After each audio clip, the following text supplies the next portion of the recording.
Welcome back to Movie Dumpster Season 9, Episode 8. Today we're talking about Masters of the Universe from 1987, directed by Gary Goddard. Is this movie really that bad? I don't know. We're going to talk about it. I'm Joe Lascola. I'm Sean O'Rourke. And I'm Kevin from Pegwarmers. Welcome to the dumpster.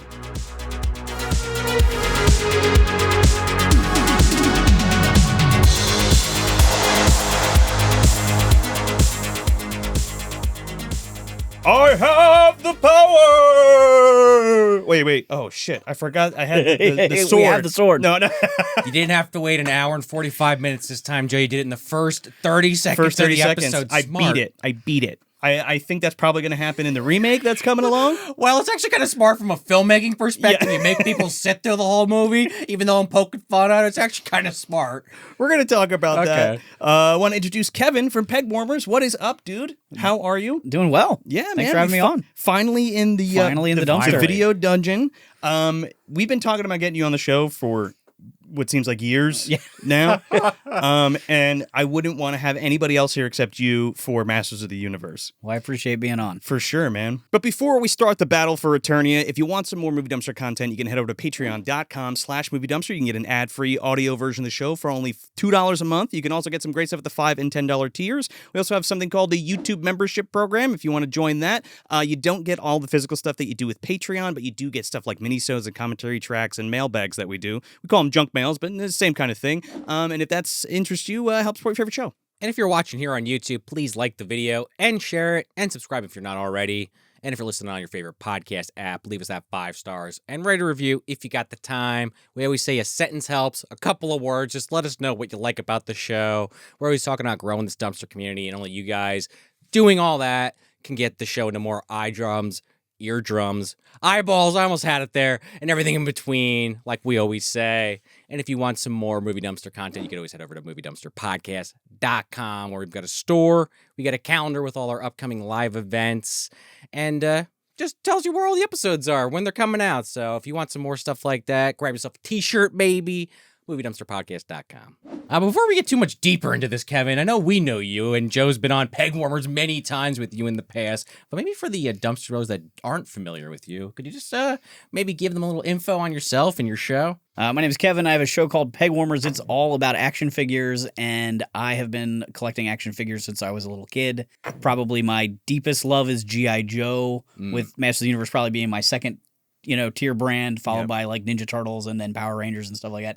And I, for some reason, stayed into toys longer than most people. So I have fandom through He-Man and Ghostbusters and Ninja Turtles and like all the way through. And so I have a huge toy collection, and I talk about different toy lines every week on YouTube, just like you guys talk about movies. Sweet, man. You're in the right place. You're in the video dungeon. There's toys and videotapes surrounding you. It all Kevin. coalesces together. Yes. But yeah, guys, Masters of the Universe, MOTU. You know what I'm saying? Now I just put it together. Yeah. I'm sure that's everyone that's ever watched it and Googled it. That's and they're going, knowledge. That's what we call it, dummy. Yeah. I think we talked briefly about this before we got on, but like I was not a Masters of the Universe kid. My cousin was, though. And I hung out with my cousin a lot. I was a Turtles kid. I was a Turtles and Ghostbusters. This movie premiered in 87, which is the year of my birth. And I think it was around for almost 8 or 9 years before that. Yeah, so the toy line came out in 82. The cartoon started in 83. Oh, it was Toys first. Toys first. Huh. Toys with a mini comic that had one. So He-Man has a long history of like different versions because the comics that came with them told like one origin where he's a barbarian who gets his powers from a goddess who gives him the armor that he wears. Yeah. And then the idea was that you would swap the armor throughout the toy line to get new powers. And then when they teamed up with Filmation to do the cartoon, they kind of did their own twist, and they added the whole transformation sequence and Prince Adam and really reworked it. Huh. And then the movie came out, and it's kind of its own story as well. Yeah. I kind of love that about it. See, I have no nostalgia for Masters of the Universe as the toys of the cartoon. Because again, like I said, I didn't really watch that. And by the time I was old enough to really enjoy the toys and stuff, I was into Turtles and Ghostbusters. And by that time, Masters was waning, right? You're right. And it was kind of like after the movie, my nostalgia is for the actual movie itself, like the Dolph Lundgren movie. So as somebody who is a huge fan of Masters of the Universe, was that like, I mean, was it falling off by the early 90s already? Yeah, so they had kind of started talking about this in 85 for pre-production when Masters of the Universe was huge. Yeah. Like 82, 83 it grew, 84, 85 it was enormous. And then it just sort of fell off, partly because of its sister brand She-Ra. Okay. Boys suddenly lost interest when their sister had the power also. Got Mattel it. shot themselves in the foot with that, even though the cartoon was great and the toys didn't market well to boys, but the cartoon did because it was the same animation company. It felt like He-Man Season 3. Yeah. He-Man was in it all the time. Yeah. But it just, they weakened the brand by accident by expanding the fan base. They realized that there was a lot of girls interested in He-Man, so they decided to do a girls brand. And the girls department at Mattel that made Barbie said to the boys department, you can't make this. They took it from them after they initially developed it Okay. Wow. and turned them more into dolls. And then when it came out, it ended up, it Hurting somehow hurt the opinion of it with boys. You know what's funny? Funny is maybe the wrong word actually, but I used to work at Toys R Us. Like, I mean, they already went out of business, and I'm coming back since I worked there. Yeah, you would see that because you'd always think like, yeah, some of these toys I get like why people are separating the genders, but other ones you're like, yeah, anyone could play with this stuff. But yeah, because of those kind of biases, yeah, that shit is still to this day a problem. I don't think as much as it was 30, 40 years ago, but yeah, that would tank some stuff, man. It's odd to me because like you had characters like Teela and She-Ra already in the He-Man cartoon, so like why wouldn't he just keep it under the umbrella of Masters of the Universe just you know because it's not called He-Man, Right. Yeah. You know? It's really odd too because the body mold like for Teela is slightly different than like the She-Ra figures. Just Gotcha. like the one male character from She-Ra, Bo, is not the big muscle bound body form that He-Man is. So they didn't even play well together despite being that's marketed as one brand. Like they didn't feel like the Yeah, same yeah, line. yeah. Yeah. One guy's smaller than the other. You just kind of work with it. I hate that shit. It's really weird. And the She-Ra villains were really just like a wave of He-Man villains. They introduced the evil Horde because Skeletor had been around for a couple of waves. Yeah. So they introduced the Horde, but the cartoon people needed a new bad guy because the She-Ra line didn't really have a bad guy. The only bad guy was Catra, and she was a jealous beauty. Not really, because girls aren't into that antagonistic play. Yeah. So they didn't. The toy company didn't develop that way, but the cartoon people knew they needed to have conflict to tell stories. Yeah, like She-Ra and Evelyn were like doing each other's hair. And Right. So they kind of twisted it and warped it, but it's weird that to get Hordak, you had to go to the boys' aisle, but to get his nemesis She-Ra, you had to go to the girls' aisle. Yeah, that's was like gonna a- You know ask what I about mean? Hordak. That's so part weird. of the Toys R Us shit. Yeah, you would think would all just be together, because again, they're just splitting the genders. It's Yep. like one side of the store, especially Toys R Us used to be set up like that. Yeah. A lot. I mean, it still is. Yeah, not Don't- as badly. don't- They're don't kind kid- of next to each other. Don't They're on kid opposite yourself. ends. There's two definitely a different pink aisle. aisles. No, Yeah, I There's know. a pink aisle and a. It was and way worse before. Yeah, is yeah. all I'm saying. I mean, we can go on for a long time about this, but Yeah, like, but yeah. as far as like the Masters of the Universe brand goes, that was fucking stupid. It was stupid. Before we get too deep into all the backstory and stuff, though, what was your guys' first experience with Masters of the Universe? Whether it be the toy line, the cartoon, whatever the movie, and was this your first time seeing the movie?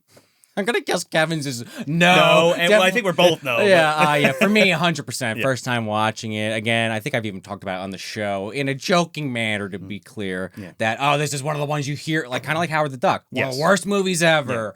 And you even see interviews with Dolph Lundgren where he kind of goes back and forth on it. Sometimes he's fond about the memories of it, and other times he's like, what a piece of shit. Well, he said the same thing about Punisher, which we adore on this show. We'll talk about his ass in a little bit. And we know actors. We always go back to Mario Brothers. They hated making it, but we love the fucking movie, so you never know. This feels like a very Mario Brothers version of Masters of the Universe, which is probably why I love it. But go ahead. I could see that. I didn't do heavy research on this. I am familiar with He-Man. I used to watch it back in the day when it was on Boomerang, Cartoon Network's second channel they had for years with like Super Friends, Hanna-Barbera and- stuff. Yeah, Hanna-Barbera, Speed Racer, and all that kind of stuff. So I'm definitely familiar with it. I follow it tangentially because it's in my ecosphere or whatever that right term is. It's in my ecosphere, but I never really sunk my teeth in. Orbit, whatever you want to call it. Yeah, I don't know. I guess you get what I'm trying to say. Yeah. It's on the fringes. So I'm familiar with it in that sense. I read the news about how everyone hates Kevin Smith, and then apparently the show was good from a couple of years back, actually. So I'm a little familiar, I guess is what I'm trying to say here. Sure. But I don't know. We talked about Dolph in the past. We met Dolph Lundgren. We met Dolph. Go back, check out Dark Angels, one recently we covered with him. And we We also did the Punisher 1989. Oh, yeah, like I just said, Punisher We got 89. 2 Dolph movies this year. We're spoiled. We're that was getting last spoiled. year, Dark Angel. Was it? Yeah. Oh my God, it was Christmas. I'm sorry. Starts to blend together, Joe. Yeah, I know yeah, the yeah. feeling. But before I pass it on to Kevin, we did talk about in that Dark Angel episode that we got to cover more Dolph to find out some more of his better acting roles. I don't think this is it, but we are covering more Dolph, so I'm happy to be here. Sure. So for me, Masters of the Universe is one of those things kind of like Superman. I don't know when I knew about it because I just always knew about it. Yeah. I think I just watched the cartoon because it was on TV and then started getting the toys. Like, I have pictures from my 5th birthday where I got Fisto and one of the horses in a 2-pack. Yeah. You know, like I just always had Masters stuff. I missed out on some of the initial releases, like the traditional He-Man was already out of stores when I got into it. So I had the Battle Armor version and eventually got him at a yard sale. So I finally had the one that looked like the cartoon show, which was a big deal to me. But the movie itself came out. I don't think I knew it came out, but I wanted to rent it with a friend one time. His sister worked at the video store. We were looking through videos and we like brought up the counter and she's like, you guys aren't going to like this. And also it's a beta tape. And so you're not going to be able to watch it at home. And she like opened the case and showed us the little tape. I was like, what? What is that? You gotta Yeah, get the thing to turn it into a VHS tape. So we No, didn't. Betamax was. Oh, I know, but yeah. remember they could put the beta in that thing? That No, made that's it- high 8. Oh, okay. Yeah. Excuse me, I'm out of my element. I was trying to feel included. I'm sorry. No, you're good. So I didn't watch it for years because my friend's older sister told me I wasn't going to like it. And That's then the worst. Yeah, well, so why don't you let somebody make their decision themselves? Well, you I know? kind of said the same thing, but I'm going off the internet, Yeah. so who's worse, Yeah. actually? so we rented Labyrinth that day instead, which we loved. Hey, great choice. So- great choice. But yeah, so I saw Masters of the Universe, I guess sometime in high school or maybe college for the first time. Really? Yeah, because I Okay. just had never seen it. So probably around the time they kind of rebirthed it, and it was on like Cartoon Network for a little while. There was they call it the 2000X show. It was 2002, 2003. I had stopped watching Cartoon Network by that time, Okay. so I don't even remember the resurgence of. I got cable for the He-Man. first time in college. Oh, did you? So I watched a lot There of you that go. stuff. That's the thing, I guess, because like I was never into the cartoon as a kid, so like I really didn't give a shit Yeah. when it came back in the 2000s. The thing was with me was like I had said earlier, like I was already past the prime of Masters of the Universe and even G.I. Joe and Transformers. Like all of those were kind of on its way. I mean, Transformers less so because we had like Beast Wars in the 90s and stuff like that. A lot like, of spin-offs. a lot of spin-offs, but like a lot of that was already on its way out, giving way to, but like Turtles was still big and Ghostbusters was still big going into the early 90s. So my connection to it, the tangential connection, was my cousin Greg. And my cousin Greg he was a G.I. Joe kid, Transformers kid, and a He-Man kid. I mean, he had the big giant fucking G.I. Joe. I don't even know what it is, but it's this giant battle cruiser tank thing. But he also had a big box of TMNT stuff that I would play with because I think that premiered in 87. The Okay. cartoon did. Yeah, yeah. And he had a bunch of the Playmates toys. So I think from osmosis, like I got some from him, and like I also kind of find out what that was. And of course, the 90s movie was a big influence in my life, and Ghostbusters too. So when it came to Masters of the Universe, he was big on that, but then I had actually saw this movie at his house. I remember vividly because the scene of Beastman, like when we get to the high school part when he's like coming through the streamers, like that's like burned into my brain, and Sorod is like burned into my brain. Just to give you a time context, I think my Division Bell from Pink Floyd had just come out and they were on tour. My parents were in the city going to see Pink Floyd's tour of Division Bell, and I was at my uncle's house with my cousin, and we watched Masters of the Universe on this little tube TV. Again, it's cross-legged on the floor. That's how all these stories end up. Yep. Ghostbusters Yeah. tray. Yeah. No tray this time. All right. But yeah, that's the first time I saw it, and I just loved it. And like again, it's nothing like what the kids who were into He-Man were used to, and I think that's why I loved it so much. There's like these crazy creatures and this fucking skeleton guy, and they're flying on things. It was like medieval Star Wars, more or less, the movie kind of, you know. So I was don't like, say. yeah. So I was like totally into it. I thought it was really cool. So like that's where my love for this movie comes from, and Masters of the Universe TM comes from. So you talk a little bit about the toys and kind of the zeitgeist and how and where He-Man fell and stuff like that. that. And now we got this another resurgence of Yeah. He-Man. I think there was a new cartoon that had come out too. Yeah, that's what I was talking about. Kevin Smith did one. There was a lot of Yeah. uproar because he killed He-Man, but it was a setup for the rest of the series. Yeah. I haven't watched it, but that was my understanding. And people kind of flipped out just at the idea. How could you kill the main character? Well, they already did a movie where he's barely in it as it is, so fuck it, why not, right? They really did a bad job with that Kevin Smith show because they kind of told us it was going to be a continuation of the original cartoon. Okay. Oh, well, that doesn't help. And then they told us it was going to be a continuation of the original cartoon, and then that it was going to be this story of He-Man, and then it was like, well, they split it in half and they killed him. Yeah. And it didn't really feel that much like a continuation of the original cartoon. It has some elements, but it also had a lot of stuff from the 2002 show. And so it's sort of like the Filmation cartoon inspired the 2002 one, and the 2002 one inspired Revelation. But Revelation was like so far from the original one, but that's what they told us it was based on. Got So it. know that's what I maybe mean? where some of that, Yeah. that Yeah, and then- backlash and did Old come bait from. and switch. And then they cut it and didn't release it as a full story. So everyone was just like sitting there going, well, you kill He-Man. What the hell? I have to Now wonder what? if Kevin Smith was clued in on that marketing strategy It ahead was, of time it was or not. such a bad strategy. I think that show would have been so much more popular if they just put it out in Okay. one chunk because it's really good. Yeah. Was that Netflix? Yeah. Okay. But you need the payoff of the end of the story Yeah. for it to be Yeah. really good. So did they never release the end of the They story? did. Oh, They okay, did. But people were Eventually? so pissed about it They didn't even that bother. it was like, Wow. You got so much bad press. It was like kind of just they put it out quietly, maybe a press release. you know. But then we started getting the rumblings of this remake Yeah, that was upon us with Jared Leto as as fucking Skeletor. Oh, I And it- forgot that was why I was so pissed about it. and I it couldn't was remember. one of those things where I'm like, it's not very. Again, I'm only tangentially connected to Masters of the Universe, and I really like the movie, and a lot of people don't like this movie. We'll talk about it in a second. People were like, finally, a new Masters of the Universe movie that's going to do it justice, right?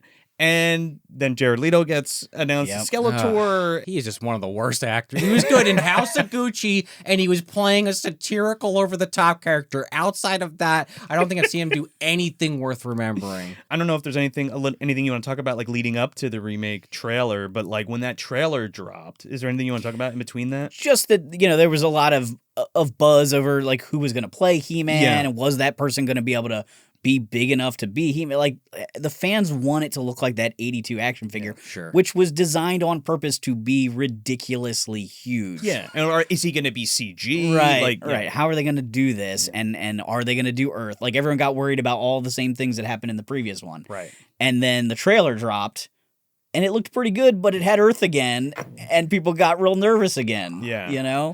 But it's kind of a reverse, though, right? Yes. It's like we're on Earth and then we go to Eternia for the rest of the movie. Right. Whereas in the original 87 one, it's like we're on Eternia and then we go to Earth for the rest of the movie. Yeah.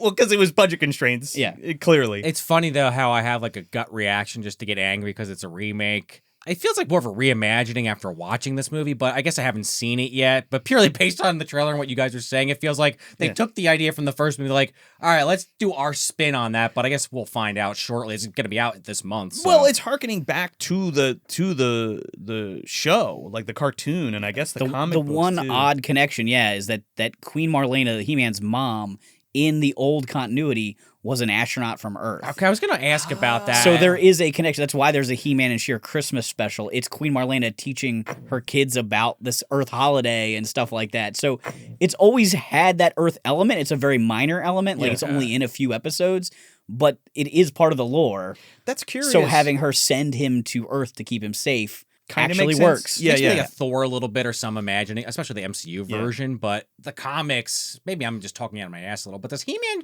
I know he transforms technically when he grabs the sword. Because but he's like a little scrawny kid. Okay, I was and gonna say then because turn- Thor is he's like that in the comics. He's like Captain Marvel, where he hits the He things is, together and okay. becomes this like superpowered guy. I wonder what existed first. It doesn't matter. They're both very popular, Thor and He-Man. But just a connection I was thinking about while watching it, but I didn't again go back and rewatch old He-Man. I figured you guys would know. Yeah, well, I mean, Thor's from the 60s, so that's... Yeah. They got probably And influence Norse each other. mythology. yeah. Kevin is the guy. That's why I Is waited. the master of the Masters of the Universe okay, knowledge. yeah. Just interesting. That was a common enough thread that people were kind of playing with comics and TV shows. Yeah. I guess it's kind of that thing. Oh, you're a human being and now you have superpowers. That's appealing to people. Oh, I guess I sure. understand But it. but as far as the remake goes, and jumping from this yeah. movie to the remake, it gave them a chance to kind of go back and go to the cartoon, kind of give the fans, quote unquote, what they want.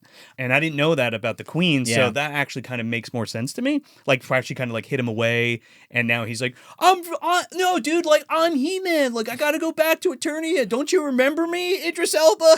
Oh my God. And he's kind of like, no, I do. Who? So that's kind of, it's got that quirky comedy Marvel thing going on too. So we'll see how it all pans out. I mean, I think it looks fine with a capital F.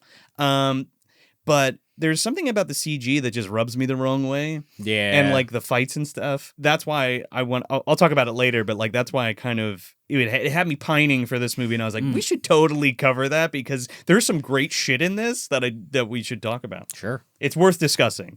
So yeah, this movie's directed by Gary Goddard, and he hasn't done anything else really. Yeah, I was going to say, a lot of Muppets episodes. I noticed he was heavy into Muppets, directing Muppets. A lot of TV, but not feature films. Yeah. You mentioned, or one of you guys mentioned the series that he worked on that was like a sequel or like a reimagining of Masters of the Universe. I mean, I'm jumping to some conclusions. It's just like something similar. What the hell was that? I already Captain clicked on. Power. Captain Power. Oh, Yeah, okay, Kevin okay. was I'm more sorry. familiar with I have no it. idea about this. So it was another Mattel toy brand. Gotcha. They were using technology similar to the light gun from Nintendo. So there were spaceships that could shoot at the TV, and the TV could shoot back at them by flashing lights. That's crazy. And the little figures fit in the spaceship, and if you got hit enough times, the guy would actually catapult out of the cockpit. That's and you'd get a little genius score on the back of the ship for how many things you shot while watching the show. That is so cool. they came with VHS tapes, and then there was a TV show. Like a live action with CGI's, like early CGI special effects. Wow. In some parts of it, because the bad guys were all like robots. So some of that stuff was like CGI in it. So how much does that shit go for now? Oh God. A fair amount, but it doesn't have the same love because it didn't have quite the same push. Like Masters of the Universe hit that sweet spot with that cartoon show that was on every day for multiple seasons. Yeah. You know, there's just certain shows that hit a certain way, like Ghostbusters, where it lasted a lot of seasons, or Ninja Turtles, versus Captain Power that was like a flash in the pan one season, and the toys didn't quite sell enough to justify running a second year. But because they were expensive too, with all the I would electronics. imagine, And I was especially joking the technology mostly because this movie, again, maybe I'm coming a little bit from ignorance, but I feel like most of the sci-fi shit wasn't in He-Man. Am I wrong to assume that? He-Man has got a little bit of tech. It's mostly fantasy, you know. But Man at Arms has a gun. Like there's, so that's why I made that joke, because it felt like, just from reading that IMDb without researching it, I didn't even know it was a toy line. I'm like, oh, he took the idea he tried to do in this movie, and he was like, fuck it, remove He-Man, let's just do something different. Oh, okay, but it was a sci-fi. completely different thing that Playmates was working on. Me jumping to a lot of conclusions. Gotcha, okay. I got to get my mad out, Joe. It's still really cool though, because like that, man, if I had one of those toys as a kid, that would probably be the coolest fucking thing ever. And it sounds awesome. Yeah. The initial pitch for He-Man was that He-Man could be anybody. The guy made 3 figures, and one was dressed as a barbarian. One was dressed as, they call him Tank Top now, but he had like a gun turret head and like tank armor. Oh, and the other guy was like a space ace. They actually used the 12-inch Boba Fett helmet and jetpack on this figure for like the prototype. Just like this is the idea. This is He-Man. Where that comes from? He could be anything. I've seen that right, picture. Right. That's crazy. That was like the initial pitch. And he took a Big Jim figure, which was like a Mattel toy line, and he sculpted on bigger muscles on it and dressed them up as these 3 guys.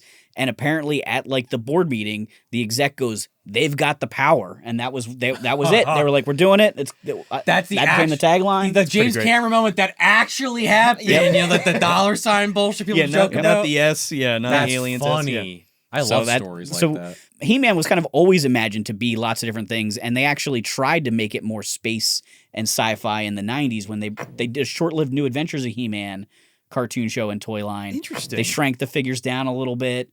Those are the toys that ended up getting reused as Demolition Man figures. Okay, gotcha. But that was more space themed, whereas the original was more fantasy themed. And I wonder, you mentioned that earlier about the comic book because I came with the figures. I think I remember reading some trivia where the movie was pulling more from those comics than from the toy line because of the timeline of when each was made. So it's like at the end of the movie when he's more in that barbarian-esque outfit. I was reading that apparently that's more pulled from the original toy. So that the influences are kind of a little all over the place because of that. You already kind of said it earlier, but it's just interesting. I kind of like the liberties they take with this movie. Yeah. Again, like I mentioned Super Mario Brothers before, and it's very that type of thing. Like the transition of like, how do we do this in the real world? Oh, we're going to make it with like poppycock sci-fi stuff. But it totally fucking works. Totally works. Yeah, what was it, for me. I mean, we'll get into it, but yeah. Search for Spock, or what was the one they go back? They go on Earth. Star Trek 5 or 6, I forget. Same kind of idea. Oh, like, wow, we'll just do it on Earth. Fuck it. They're just going back in time. That's not what I was getting at. What I was getting at was like the design and using the space stuff in place of more of the fantasy stuff. Oh, okay. So My it's bad. like I'm going on something else. Then. Yeah. So it's more like it's like we'll have them teleport instead of using magic. Right. It's like knights and sci-fi stuff. Krull kind of does something similar. Yeah. No. Actually, Krull's a great comparison. Krull a lot. Yeah. I'll save that thought for another time. Yeah. We got Richard Edlund on the visual effects for this movie. I mean, legendary visual effects guy. He did all the Star Wars movies, Indiana Jones, Ghostbusters, Monster Squad, Poltergeist, Big Trouble in Little China, you name it. I mean, this guy was the guy for optical effects and visual effects. And they look fucking great. They hold up so good. I got the Umbrella Blu-ray. I think this is coming out on 4K soon. I think so, yeah. I think so, but I picked up the Umbrella Blu-ray. That's good enough for me. I'm okay with that. It looks great. It looks amazing. I mean, if you want it in 4K, by all means get it. But the Blu-ray, all of those effects and the compositing actually held up really good. It looked great. I'd say about 95% of it did. That stuff on those hoverboards at the end, it kind of That's like a little shit. dicey, but it's still fun. It's charming. Yeah, but there's enough that looks amazing, Yeah. especially like some of the fight scenes, like those lightning effects coming off of some of the sword strikes are like, holy shit. Yeah, some of the stuff's really, really cool. Yeah, it evens out. So Canon Films. Yes. We've talked about Canon quite a bit on this show. They did a lot of low budget stuff, a lot of stuff with Chuck Norris. They're known for their low budget action flicks, right? This was a turning point for them because I think around the same time they acquired the license for Masters of the Universe, they also acquired Spider-Man. Yeah, I was reading about this, the Alfred Peon saga. Yeah. Well, we're going to get into it. We're going to talk about him in a second. They had pitched this movie to Universal. I think Mattel and somebody else had pitched it to Universal, and Universal was like, "No, we're not. We're going to pass." Immediately, Canon stepped in and was like, "We'll fucking make a movie," because at that time they wanted to get into bigger productions, right? So they're doing all this low budget stuff. They're making good money, but like they are also like, we need a big property to kind of like blow up Canon Films. Right? He-Man or Spider-Man would have been good ones to pick, right? Exactly. So what ends up happening is Canon talks to Mattel, and they end up agreeing on splitting the budget of the film.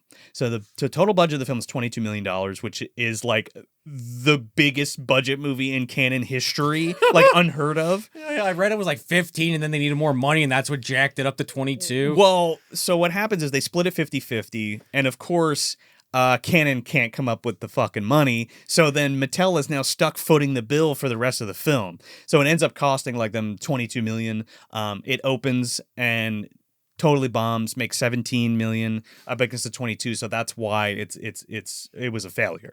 You know, I still think it rules, and it's become a cult classic, but that's kind of the history of the production of it. There was actually a day where they were told they had to stop shooting because the paychecks didn't come in. Yeah, that's crazy. And Goddard convinced everybody, he's like, "Well, you're already here. Let's just keep shooting. Just do it. They'll find the money," and so they finished that day out. You know, and that wasn't the only time he got shut down, but like. He was literally begging the crew to just keep working at points during the movie. I saw the last fight, the last big fight between Skeletor and He-Man. It kind of feels like it, dude. They almost didn't get it in the can because they basically like, "You're done," and he's like, "Well, we didn't film the last fight scene."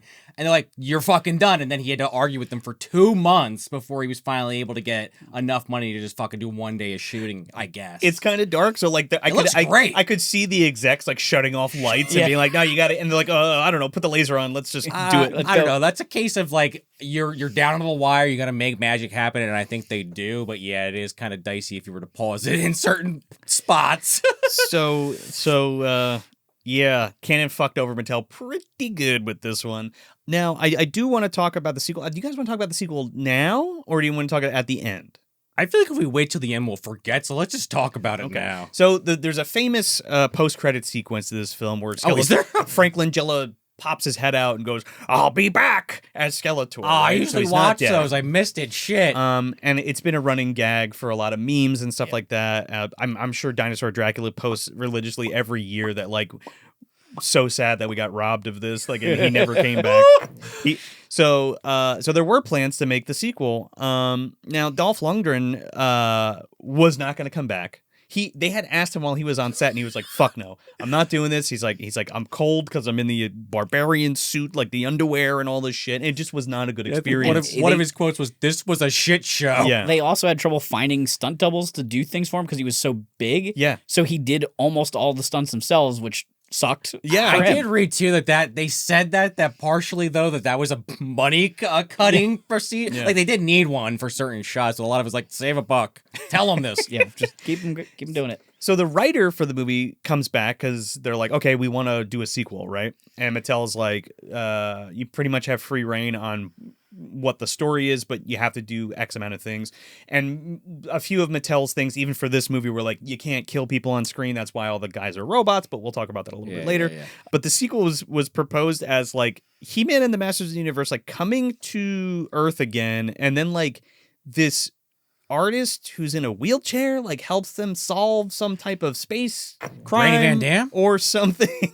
Makes sense. They used the Buchanan in this movie. No, it was so. the kid. It was the kid from Mac and Me. Okay, yeah, right. Him and He's Mac met go aliens. On, now, sign me up for that. Him and Mac go on a fucking interstellar cruise with Masters of the Universe and Gwildor. Now you're talking. Well, are Julie and Eating Kevin chicken. coming back? Yeah, Joe they're for the part 2? Maybe they're eating chicken. They're eating McDonald's and Burger King. right. It's a merger. So they got him writing it, and at this point, Spider-Man's going into production. Okay, and Albert Pune is directing that. Now he did the Captain America for Canon, Right. Yeah. So they were like, "All right, let's get him on it. Let's do the Spider-Man." And the way that this was going to work was just side tangent Spider-Man thing. They were going to film Peter Parker, everything with Peter Parker because he's like skinny kid. Then they were going to shoot Masters of the Universe 2, the entire movie. And while that was happening, Peter Parker was going to get bulked up in that whole time, and then shoot the rest of Spider-Man after Masters of the Universe 2. And because Albert Pujo's another one that loves to pinch pennies and knows how to reuse a set like a Corman kind of guy. Yeah. He was going to like shoot him back to back. I'm like, we'll just reuse a lot of the sets. I mean, that's not a bad idea. They No, did it it's all that the mentality. Time. Yeah, You they gotta did it all have the it. time. I mean, we talked about Carnosaur and Fantastic Four having the same That's sets. why I and all that mentioned stuff. it. Yeah. So, in the middle of filming Masters of the Universe 2, it all falls apart. Canon loses the rights to Masters of the Universe and Spider-Man at the same time. So both movies go under. Poor Albert. But here's the Two kicker. projects in the garbage. Here's the kicker, though. Everything that they used for Masters of the Universe 2, all the sets and stuff and preliminary footage that they had shot, was all reused for Cyborg with Van Damme. Oh, well, I love that movie. Yeah. I've mentioned it on this show before. So it's kind of this weird thing where, like, you know, he polished a turd basically and was like, "Oh, all right, we'll just turn it into a different movie." Sure. Where's Van Damme? Get him on the line. Again, Mr. Pion, we have to cover on this show. I mentioned Corman because he reminds me. You might even done some Corman movies. Same kind of mentality. Very smart with making low budget movies. And that's all. That's pretty much all I got about this. I thought some of that stuff was pretty interesting, and it's so fun to see a company like Canon dip their toes into like such a big IP, especially at the time, and then completely fuck it up. But like, not really though, because like I know this pissed off a lot of fans, but again, like it also birthed fans of this movie specifically. Sure. And I'm one of them. I think their biggest downfall was that the kids that loved He-Man, the core true audience, were expecting him to transform from Prince Adam to He-Man and there to be Battle Cat and Orko. Like some of those things that were all just going to cost too much money. And so they were just like, eliminate all of it. Yeah. Battle Cat, nah. We're not going to show Eternia. We're going to show like maybe a matte painting of Grayskull, and that's it. And I'll get into this later in the review because it'll be a little bit more relevant later. But I feel like studios, some of them are getting better, but some aren't. Because like I know people like the new Mario movies, but it is a lot of eye candy shit popping out at you. It's nonstop reference after reference. Yeah. But the more direct comparison is maybe a little bit more obvious. But Transformers, they didn't learn any of the lessons from this movie. There's a lot of things that they took, basically made the same mistakes this movie makes, and I'll expand on why I feel that way later. But it's just like, I love Transformers, and I'm not like a diehard in the sense I've watched the old shows. I'm very familiar with the characters. Sure. Like you said earlier, I'm more of a Beast Wars guy. I was heavy into the video game, so I'm familiar with the lore. So then you watch those movies, it's like, why is there no Cybertron? Oh, they mentioned it once. Oh. Now John Turturro's in his underwear. Okay, what are we doing? You know, it's like these side tangent characters that don't fucking matter. I just want Optimus Prime and Bumblebee. Like, what are we doing? Those movies aren't great, but I will say that Bumblebee was really good, and I did like Sure. Rise of the Beast. And just to finish that fucking full thought before we even get into the damn review, and that's also a problem I have in this movie where it's like, it's He-Man, but he's like barely in the movie. Yeah, well, yeah, and he's also not a scrawny kid. He's just always jacked Yeah, up. well, somewhere. that too. We'll expand on it. There's no but transformation. No. Hollywood's learned nothing is my point, Joe. Well, they did because he is in the new one. Well, I guess I gotta find We'll out. see. Right? Yeah, that's a good point. Kev, do you, as our guest, do you want to plot crunch this movie for us? If you want, sure. Quick plot crunch. Okay, so basically, Skeletor attacks Castle Grayskull and takes over. He-Man is able to escape with a small band of merry men using His the fellowship of the using the cosmic key. Yeah, using the cosmic key, a whole new device to the Masters of the Universe brand. They get separated on Earth. They have to try and figure out how to get back. They meet two humans from Earth on their little adventure, Julie and Kevin, boyfriend and girlfriend, that just happen to be in the same neighborhood as where they land. Kevin ends up being a musician, and that becomes the key to like working the cosmic key. Like, what a coincidence, right? Yeah. And they go back to Castle Grayskull to free the sorceress and try and defeat Skeletor. Pretty much. Yeah, that's how it that's goes the down. movie. Yeah. So we open this movie with a VO and you see Castle Grayskull and it's really cool. And it's like Skeletor has taken over Castle Grayskull and the only person who can stop him is He-Man. But who will be the masters of the universe? I kind of like that though because they set up. Because I don't know if this is just made for the movie. It's like it's been in peace for thousands of years, and I'm like, is this in the lore? I guess in the movie it is. Well, Skeletor didn't just appear one day and said, I'm taking over. Oh, I don't know. He's been fighting He-Man for quite a bit. Again, I just saw random episodes. He was always in the castle. Yeah. I didn't know he took it over. He was always there, I assume. Yeah, scare me. Yeah, He-Man. But apparently he had a Buchanan in his fucking pocket because they sneak in and just take shit over while those credits are rolling, apparently. Well, while those credits are rolling, Evelyn seduces Billy Barty and gets Yes. his cosmic key, and that's how he gets into Castle Grayskull and takes over. Literally, as we though. find out. Because you're like, how did Skeletor get in Castle Grayskull? How is he sitting on the throne? How is Sorceress under Skeletor's power? What happened? So in the original plot for the toys, there's two halves of a sword that go together to make the key to Castle Grayskull, and whoever gets the two halves of the sword gets to go in Castle Grayskull. On the flag, you could flip to a light side and a dark side. Really? Because Okay. initially Castle Grayskull was the thing you fight over, God. not necessarily He-Man's Fortress. house. Yeah. Right, like the cartoon ends up making it a good guy fortress, but in the initial thing, it's like that's what they're fighting over is the Gotcha. castle. Because Skeletor, where he resides, is what? Snake Mountain. Snake Mountain. Oh, Right, really? but that So you was see- like a later Got thing it. Got it. created for the cartoon and like a later wave of the toy line. No shit. Well, there That's you how go. out of my element. I always thought he was just. I always see the pictures. I don't have any association. That's- That Grayskull. Yeah, so That's in why those- Kevin's dropping the knowledge Those bomb. Yeah, vintage toys, He-Man's sword is flat on one side with a little bump, and Skeletor's is flat with a little divot, and they click together. No shit. And it actually fits in the lock of Castle Grayskull, so you can open the drawbridge. That's pretty Pretty cool. awesome. Didn't know Okay. that. They obviously didn't go that route in this movie. That could have Yeah. been interesting though. Oh, something I forgot to mention was like when the moon eclipse, because Sorceress is under Skeletor's control, like he's draining her power, and when this eclipse happens and this eye opens, he gains all the power of Grayskull at some point, and then Sorceress dies and he becomes like all powerful. Dark fantasy stuff. Yeah, he's gonna have the power to be the master of the universe. He's gonna have the again. what? The power. He's gonna have the power. He needs that sword though. I was now fu- it makes sense. Yeah. I was fully needs the sword. expecting him to be the one that dropped the line. I was like, oh, is this the part that pissed the fans off? He says it, not He-Man, but no.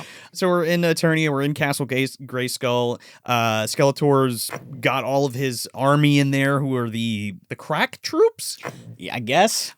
These fucking these cobra ass looking motherfuckers. They look like those guys on the Death Star that are next to the laser gunners? when it fires, Yeah. but they have Darth Vader helmets. They're like samurai helmets. they're like Death Star gunners mixed with like Cobra Commander. Yeah. It's weird, man. They don't look horrible, but you instantly think Star Wars or like, yeah, G.I. Joe. You're not thinking He-Man. Well, there was a stipulation by Mattel to be like, look, these dudes have to be robots. You can't He-Man can't kill He anybody. can't kill anybody. This has ruined so many shows over there. So- We talk about Spider-Man. The damn animated series Oh, is he still a couldn't- classic, but he couldn't throw a punch and hit somebody. Yeah. It's the same thing with Teenage Mutant Ninja Turtles. Like the Foot Clan are not humans; they're robots in the cartoon, and they're Right. allowed to explode and to beat the shit out of them or whatever. Whatever. Like they couldn't let them hit like a a human person. I don't even think they hit Shredder. Don't they like throw him? Probably. I don't know. That's not a machine gun. It's a water gun. Yeah. But yeah, we get introduced to Skeletor, who's Frank Langella, who is fucking he is amazing in this movie. He's good. This was like one of his favorite roles that he ever did. And I feel like a lot of people in this movie, especially Frank, he gets to stretch his like classically trained actor chops here. Yeah. Because it's like this fantasy Victorian-esque type like vamping monologue, which is pretty great. Yeah. And he's having a blast, dude. And he looks awesome. I think the prosthetics they do really actually way better than doing like a CGI thing or just like a regular skull. He can like emote, even though he's a skeleton face. Not just a mask. Yeah. You know, I think, or like a helmet mask. Yeah. Some shots, it looks like he's struggling a little, but for the most part, they did a good job. Yeah. Those close-ups are a little, and the lighting's like, It depends on how it's lit. Sometimes the eyes are a little too like white and washed out. Yeah. Some of the shots though, where his eyes look dark, it look really good. Yeah. Especially like the back half of the movie. I feel like maybe they had gotten the technique down by then. He started to look a little sharper in the face. Yeah, because then like if it's too bright, you can see like the mesh over his nose and all that kind of stuff. Kind of breaks the illusion, but it still looks good. It does. I will take practical effects over CG any day. Oh yeah, 99% of the time. Yeah. Oh, Frank Langella, we can't forget. Lest we forget, he was in Brain Scan, of course, as the cop who's tracing Edward Furlong. I don't remember. Watched it once for the show. Didn't even like the movie. I just had to tie it back to the MDU so we can get that. So we can get that in there. Everything's connected. Go watch our Brain Scan episode. Absolutely. And Evil Lynn is played by Meg Foster, who's in things like They Live and Leviathan that we did, which was really good. And she's got these piercing blue eyes. I mean, she looks amazing as Evil Lynn, like perfectly cast as Evil Lynn. What do you think? I think she's great. Yeah. Now, is Evelyn, is she from the comics or the cartoon? Don't look at me. She's Skeletor's like second in command, sometimes maybe love interest, depending on which part of the show. But it's a little bit Joker Harley Quinn. Got it. Like where you feel like she's loyal to him, but he maybe isn't loyal to her, kind of thing. Some of the time. When he walks in, she's like, "We've won." He's like, "No, I've won." Yeah. So it's like, all right, ego. Oh, it's very much like I am the only boss here. I mean, Skeletor is kind of like a what's this wee shit? You got a mouse in your pocket, Evelyn? Right? Yeah. He's like Megatron. He's that classic. I'm the one in charge. Nobody else is. And he'll kill everybody that he has to make sure that stays that way. Yep.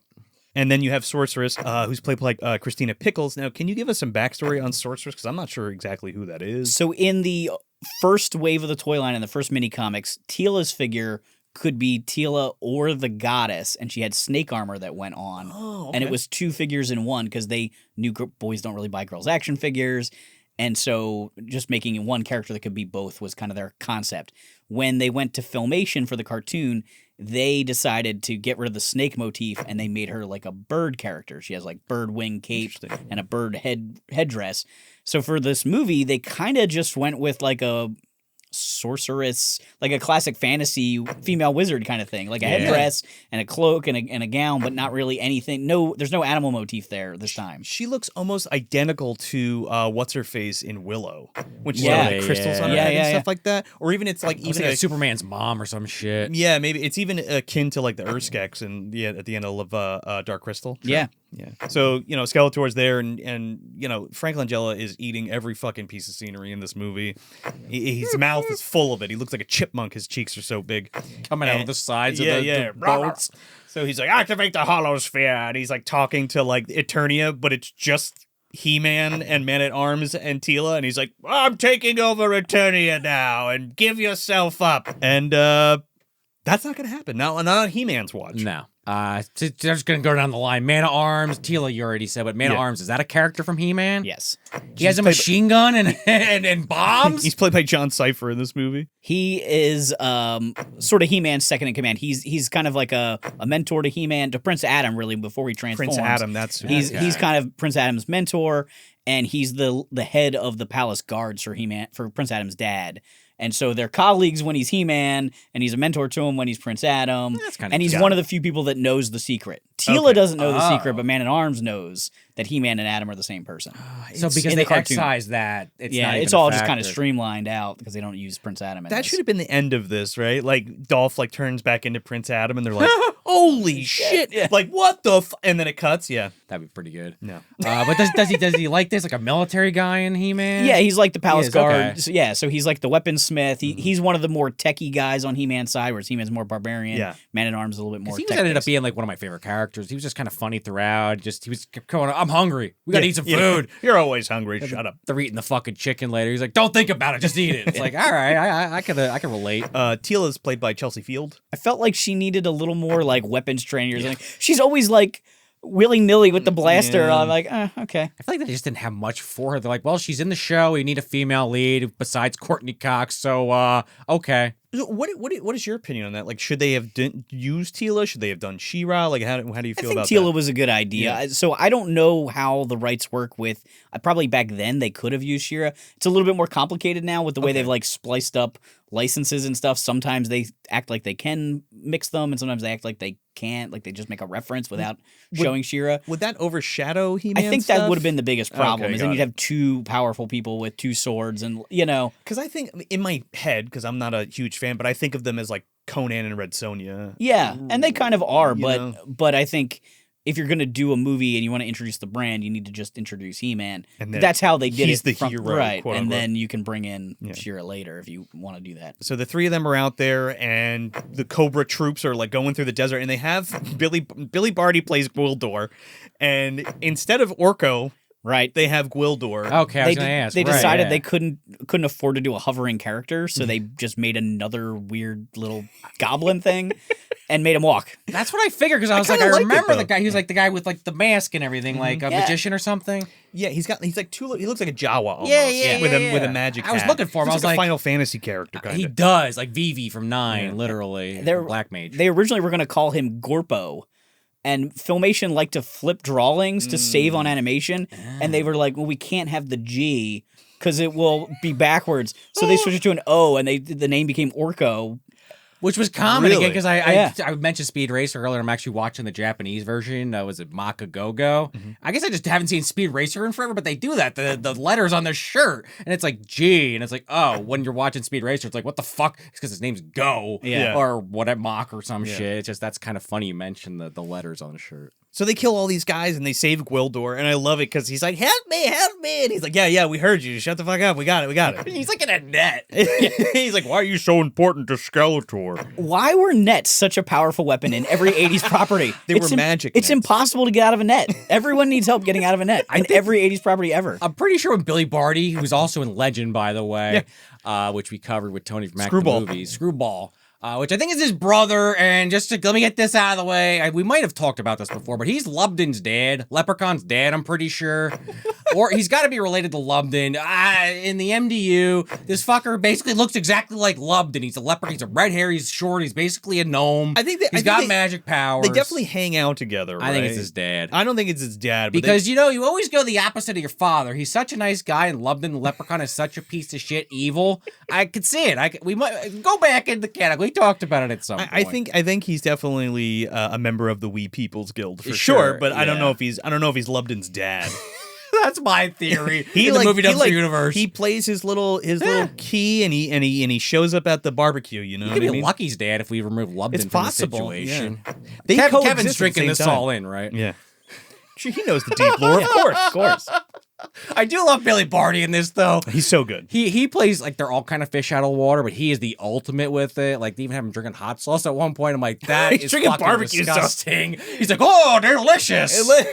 Let's get there. Yeah, he's just a funny character. So the good. shit they have him do. Yeah, he like invites them into. He's like, "Oh, thanks for saving me or whatever. Come into my home." And he's like, "Look, I made this fucking key. You know what it does? Because he's like a master keysmith, right? It's so cool too. Just sidebar, like all of the sci-fi poppycock stuff and the technology stuff in here is so cool. It's my favorite brand of how do I describe it? It's like that it's like that Star Wars technology. It where it is. feels like something that we made in like our basement kind of thing, but it's like futuristic. Yeah. There's I a forget term the word that, for yeah. that. Cyberpunk, right?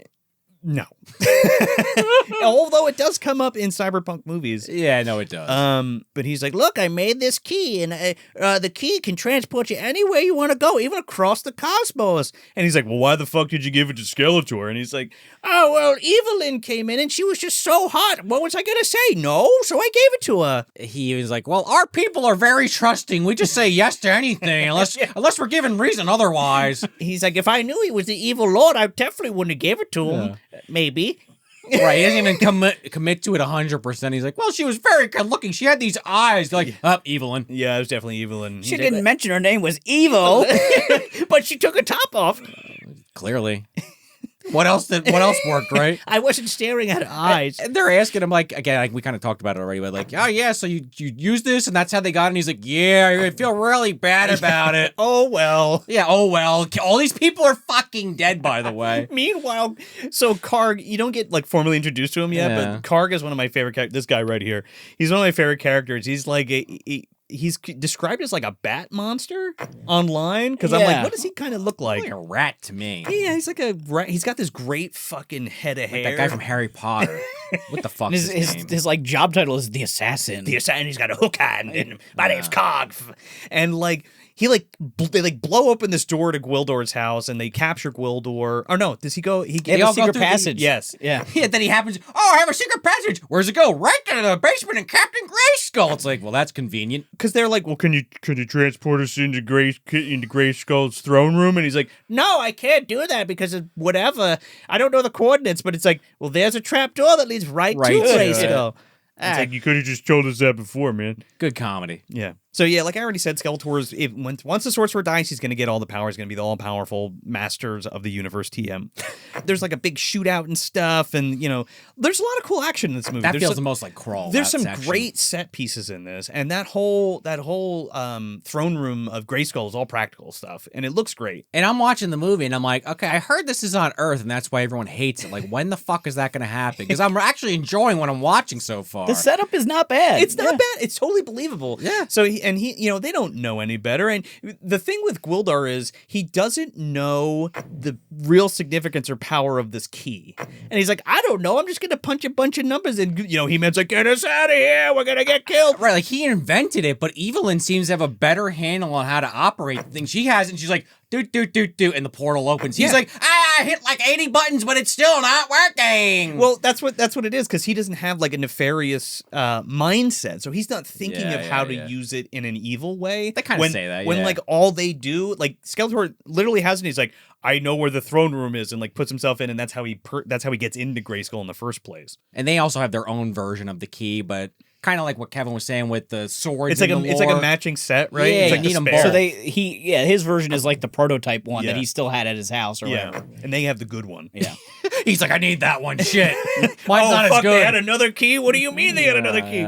Good plot device. As stupid as it is, like, it works for what they're going for. It's just kind of like, you could have thought of something a little bit more interesting than this Star Wars contraption. Look, man, in order to get them to Earth, I think it totally works for this. Like, I totally buy it. I'm like, yep, he doesn't know where the fuck it's going. Just get us out of here, or else we're going to be killed by Skeletor and his minions, and they just happen to go to Earth. It is also, like, one of the biggest sci-fi tropes ever of, a portal open, we don't know where it is. I'm just saying, it's not a criticism of this movie, but it's in so many science fiction movies and TV shows. It's like half expected. There's a reason why. Yeah, I know. Works. From a production standpoint. Yeah. But yeah, Skeletor's got that real Doom energy because he's just like, I'm going to possess it all or nothing. Like, he has to rule everything. Oh, Dune? Is that what you said? Dr. Doom. Oh, yeah. Oh, yeah, he does. Yeah.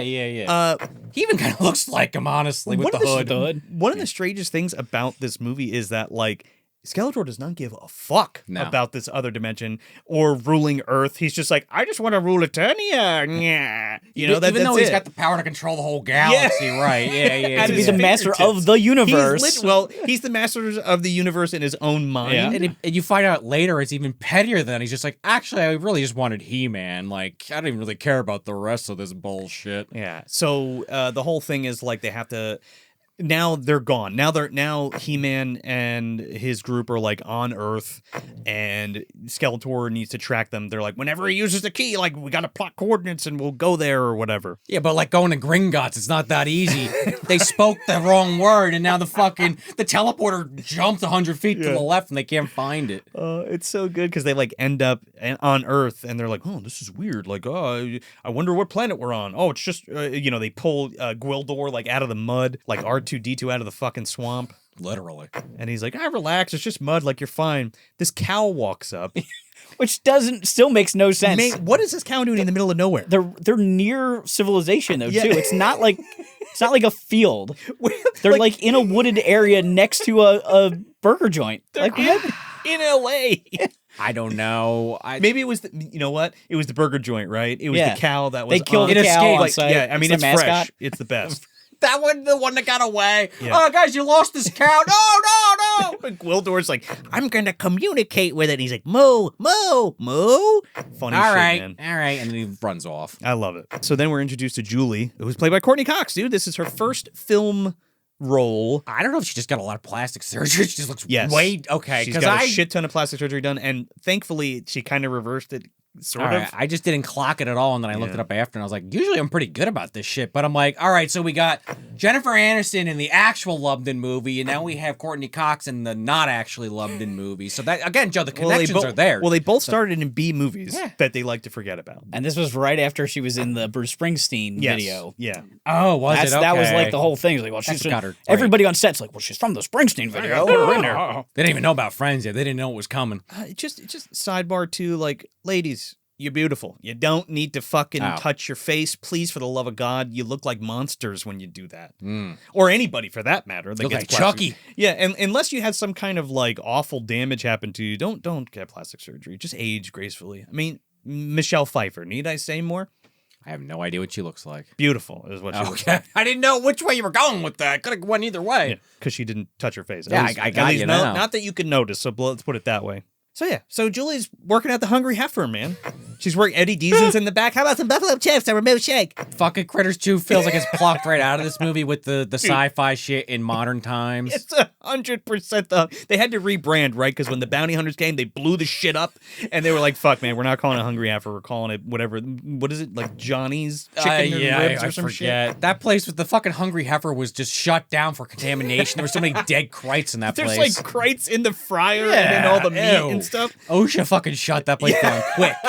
We're moving into Texas, folks. Eddie Deazen's coming with us. Fuck it. So, like, Julie's whole thing, now, people can bitch about this, and they probably do, that, like, this whole other human element, like, well, she's not from the show or anything, or continuity, so, like, it's like when you drop people into a Godzilla movie, sort of, you know what I mean? Where, like, you have, or Cole Young from Mortal Kombat, where you're like, I don't give a fuck about this character. That's the worst example possible. And I can see why people would be upset about it. Yeah. But she's kind of like the human element. She's like us in this movie, right? Her and Kevin.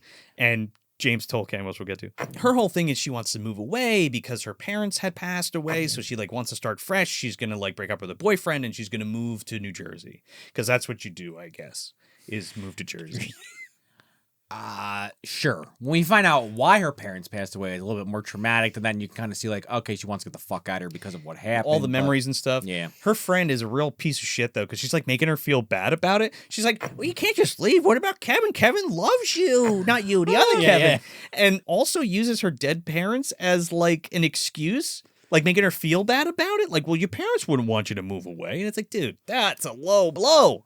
Well, when we get to the end of the movie, her friend was actually right, funnily enough. So actually, she was kind of going to talk about the paradox that is the end of this movie. I'm just saying, like, I get where both characters are kind of coming from, but yeah, you want your friend to be supportive, not shutting down your next step in life. I guess, like Kevin said, they're like right next to the fucking the chicken joint because like they're starving, and like Gwildor like shoots like a hook and like grabs this bucket of chicken and ribs out of the back of this couple's car. They're all supposed to be separating. Look, Dolph's the only one that got separated because they just couldn't pay him for the day or something. He's the only one not in the scene. He's like, you want me to wait? You want me to kneel in a bush and eat a rib? I don't think so. Yeah. I'm in my underwear. And this is where Man-at-Arms is eating it. They're all eating the chicken. Yeah. And it's great. Yeah, Gwildor like drinks the fucking barbecue. It's all over his beard. It's gross. He's like, here, I can't believe they made such a mess out of that costume. I was thinking the same thing. He ruined the costume. Party was like, oh, this is weird. Let let me do this, blah. And they were like, oh, fuck, We have Billy, one beard. why'd you do that? We have one fucking beard, Billy.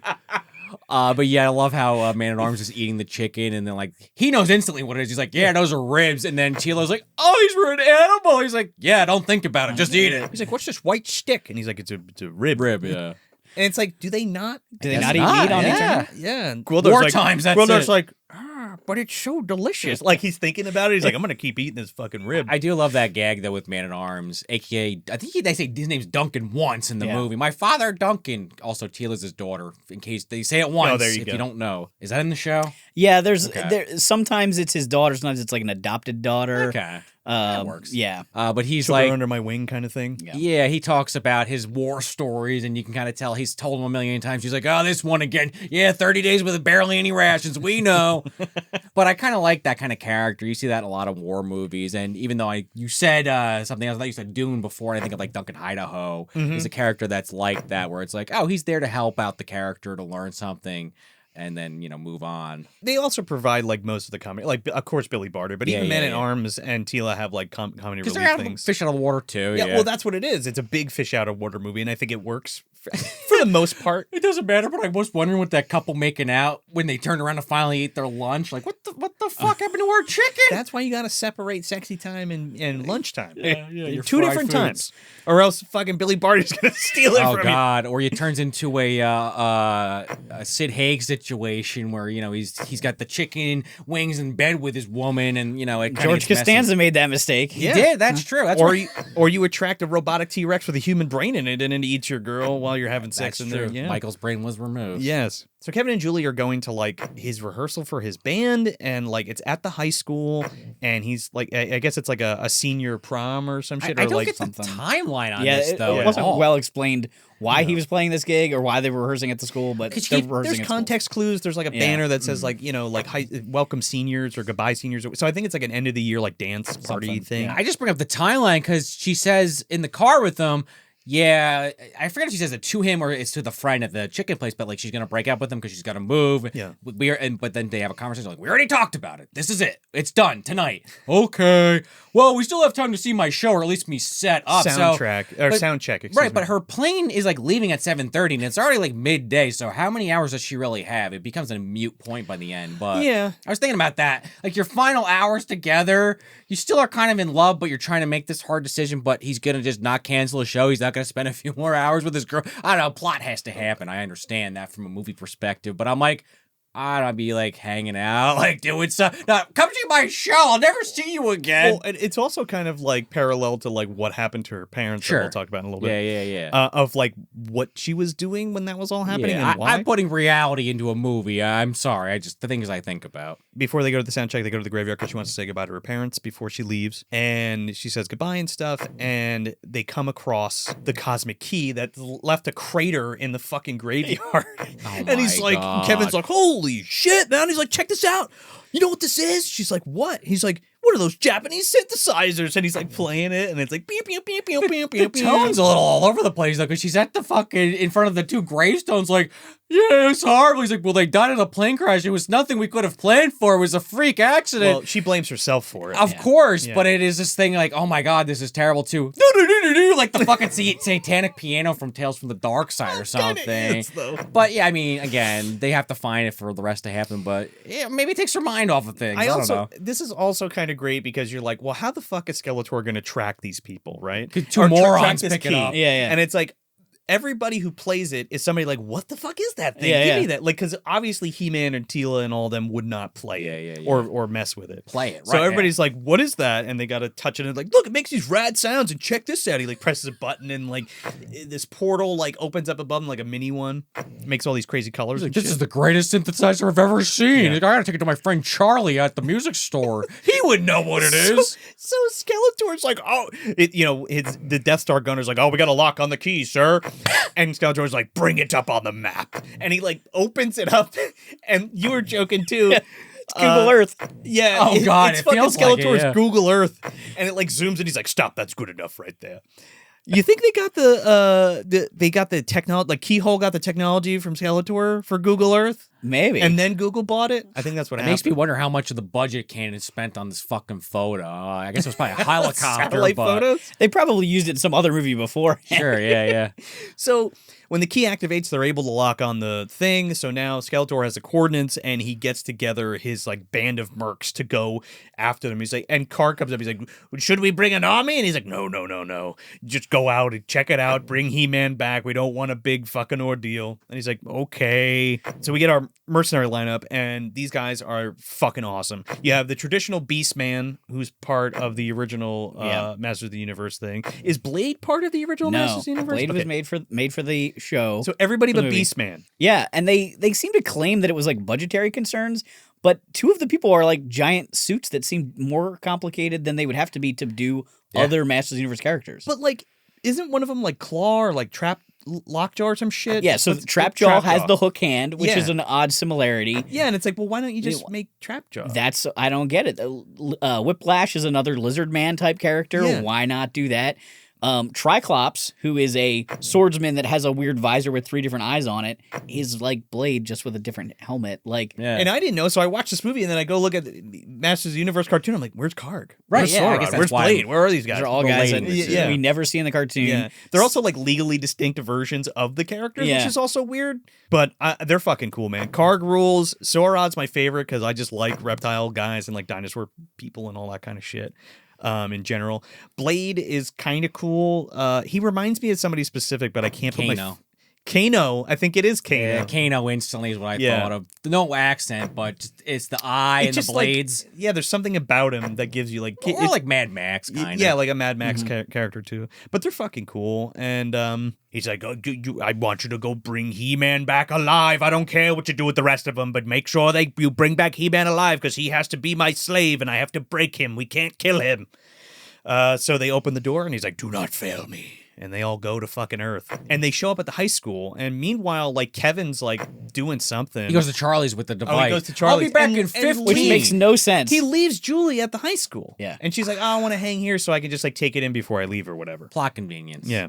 He's like, well, don't let anyone but Chuck or Charlie with the basically the janitor, essentially. Dude, I love this because the janitor, like, all these monsters come out of a fucking portal, and the janitor's like, hey, you can't be in here. And Beastman beats the shit out of this guy. And, like, throws him through a fucking door into the gymnasium, and like Courtney Cox is like freaking out. And then this is what I was saying, like this, I remember the scene so vividly because it's creepy, man. These guys are scary. Like when you're a kid and you're watching this and these things are like they're like, get us, he's get. You know, Karg's face is crazy, Beastman's scary, and like he Beastman's coming through the streamers that are hanging up, and Courtney Cox is like crawling under the stage, and Blade like almost stabs her through the head with his blades and stuff. It's pretty cool. It's a good scene. And she gets the hell out of there. Yeah. Everything's burning down. Chases her into a junkyard that's like around the corner from the high school. Yeah, right by the cow. Yeah. They always have all that stuff conveniently placed by high schools. And Dolph is there, and he's like, "Whoa, what's going on? What's happening?" I'm back in the movie. I was gone for 20 minutes. What was I doing? We don't know. The budget ran out for the other couple days. It was cold, so I waited for a warm day to wear my underwear. But yeah, then he's She's like like, "Oh my hugging her, god, these monsters are after me!" And he's like, "Oh, okay." comforting her. She's right? not distracted by the fact that he's naked. No, not at all. Doesn't even question it. Doesn't even like. She's not like, "Oh, okay." She thinks she thinks he's like another monster there to get her. He gives her the cape. He's like, oh, yeah, use this to calm down. He's like, I'll take care of this. He gets up. He kind of like looks around. He like checks his corners. Dude, he kicks some ass. He pulls out Some ass. He kicks all their asses. Yeah, he pulls out his sword and he starts killing all the troopers and stuff. And like Sauron's about to like shoot him, and the Courtney Cox is like, no, and like shoots Sauron. Yeah, he gives up the pistol. Yeah. And then you get your blade fight, and he's like, I've been waiting for this for a long time. And then he's going at it, and then like He-Man takes a sword. He's like, oh, you took my sword. This guy's constantly trying to like go one-on-one with He-Man, but he's clearly have a history of getting his ass kicked by him. Nobody can go toe-to-toe with He-Man No. except Skeletor. And yeah, literally. And like I'm thinking in my head, like, Skeletor, you actually trusted these guys to go get No.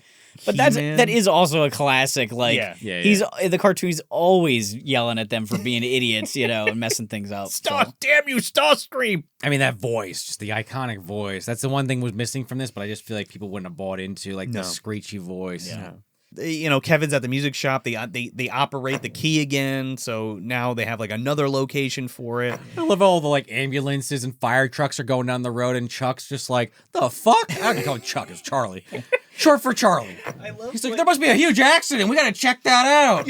Cut to like the outside of the high school, and it's just like on fire, and there's like cop cars and firemen and stuff. And James Tolkien comes out, and I thought for sure he was going to be a principal or some shit. Oh right, yeah, from Back to the Future. Yeah, or Problem Child 2. Problem Child when 2. he's going to take a shit. And Kevin is a little bit of a Marty McFly ripoff, so it is kind of funny. There's definitely some heavy Back to the Future influence because I was thinking about it a lot, more so in the back half once this guy's introduced.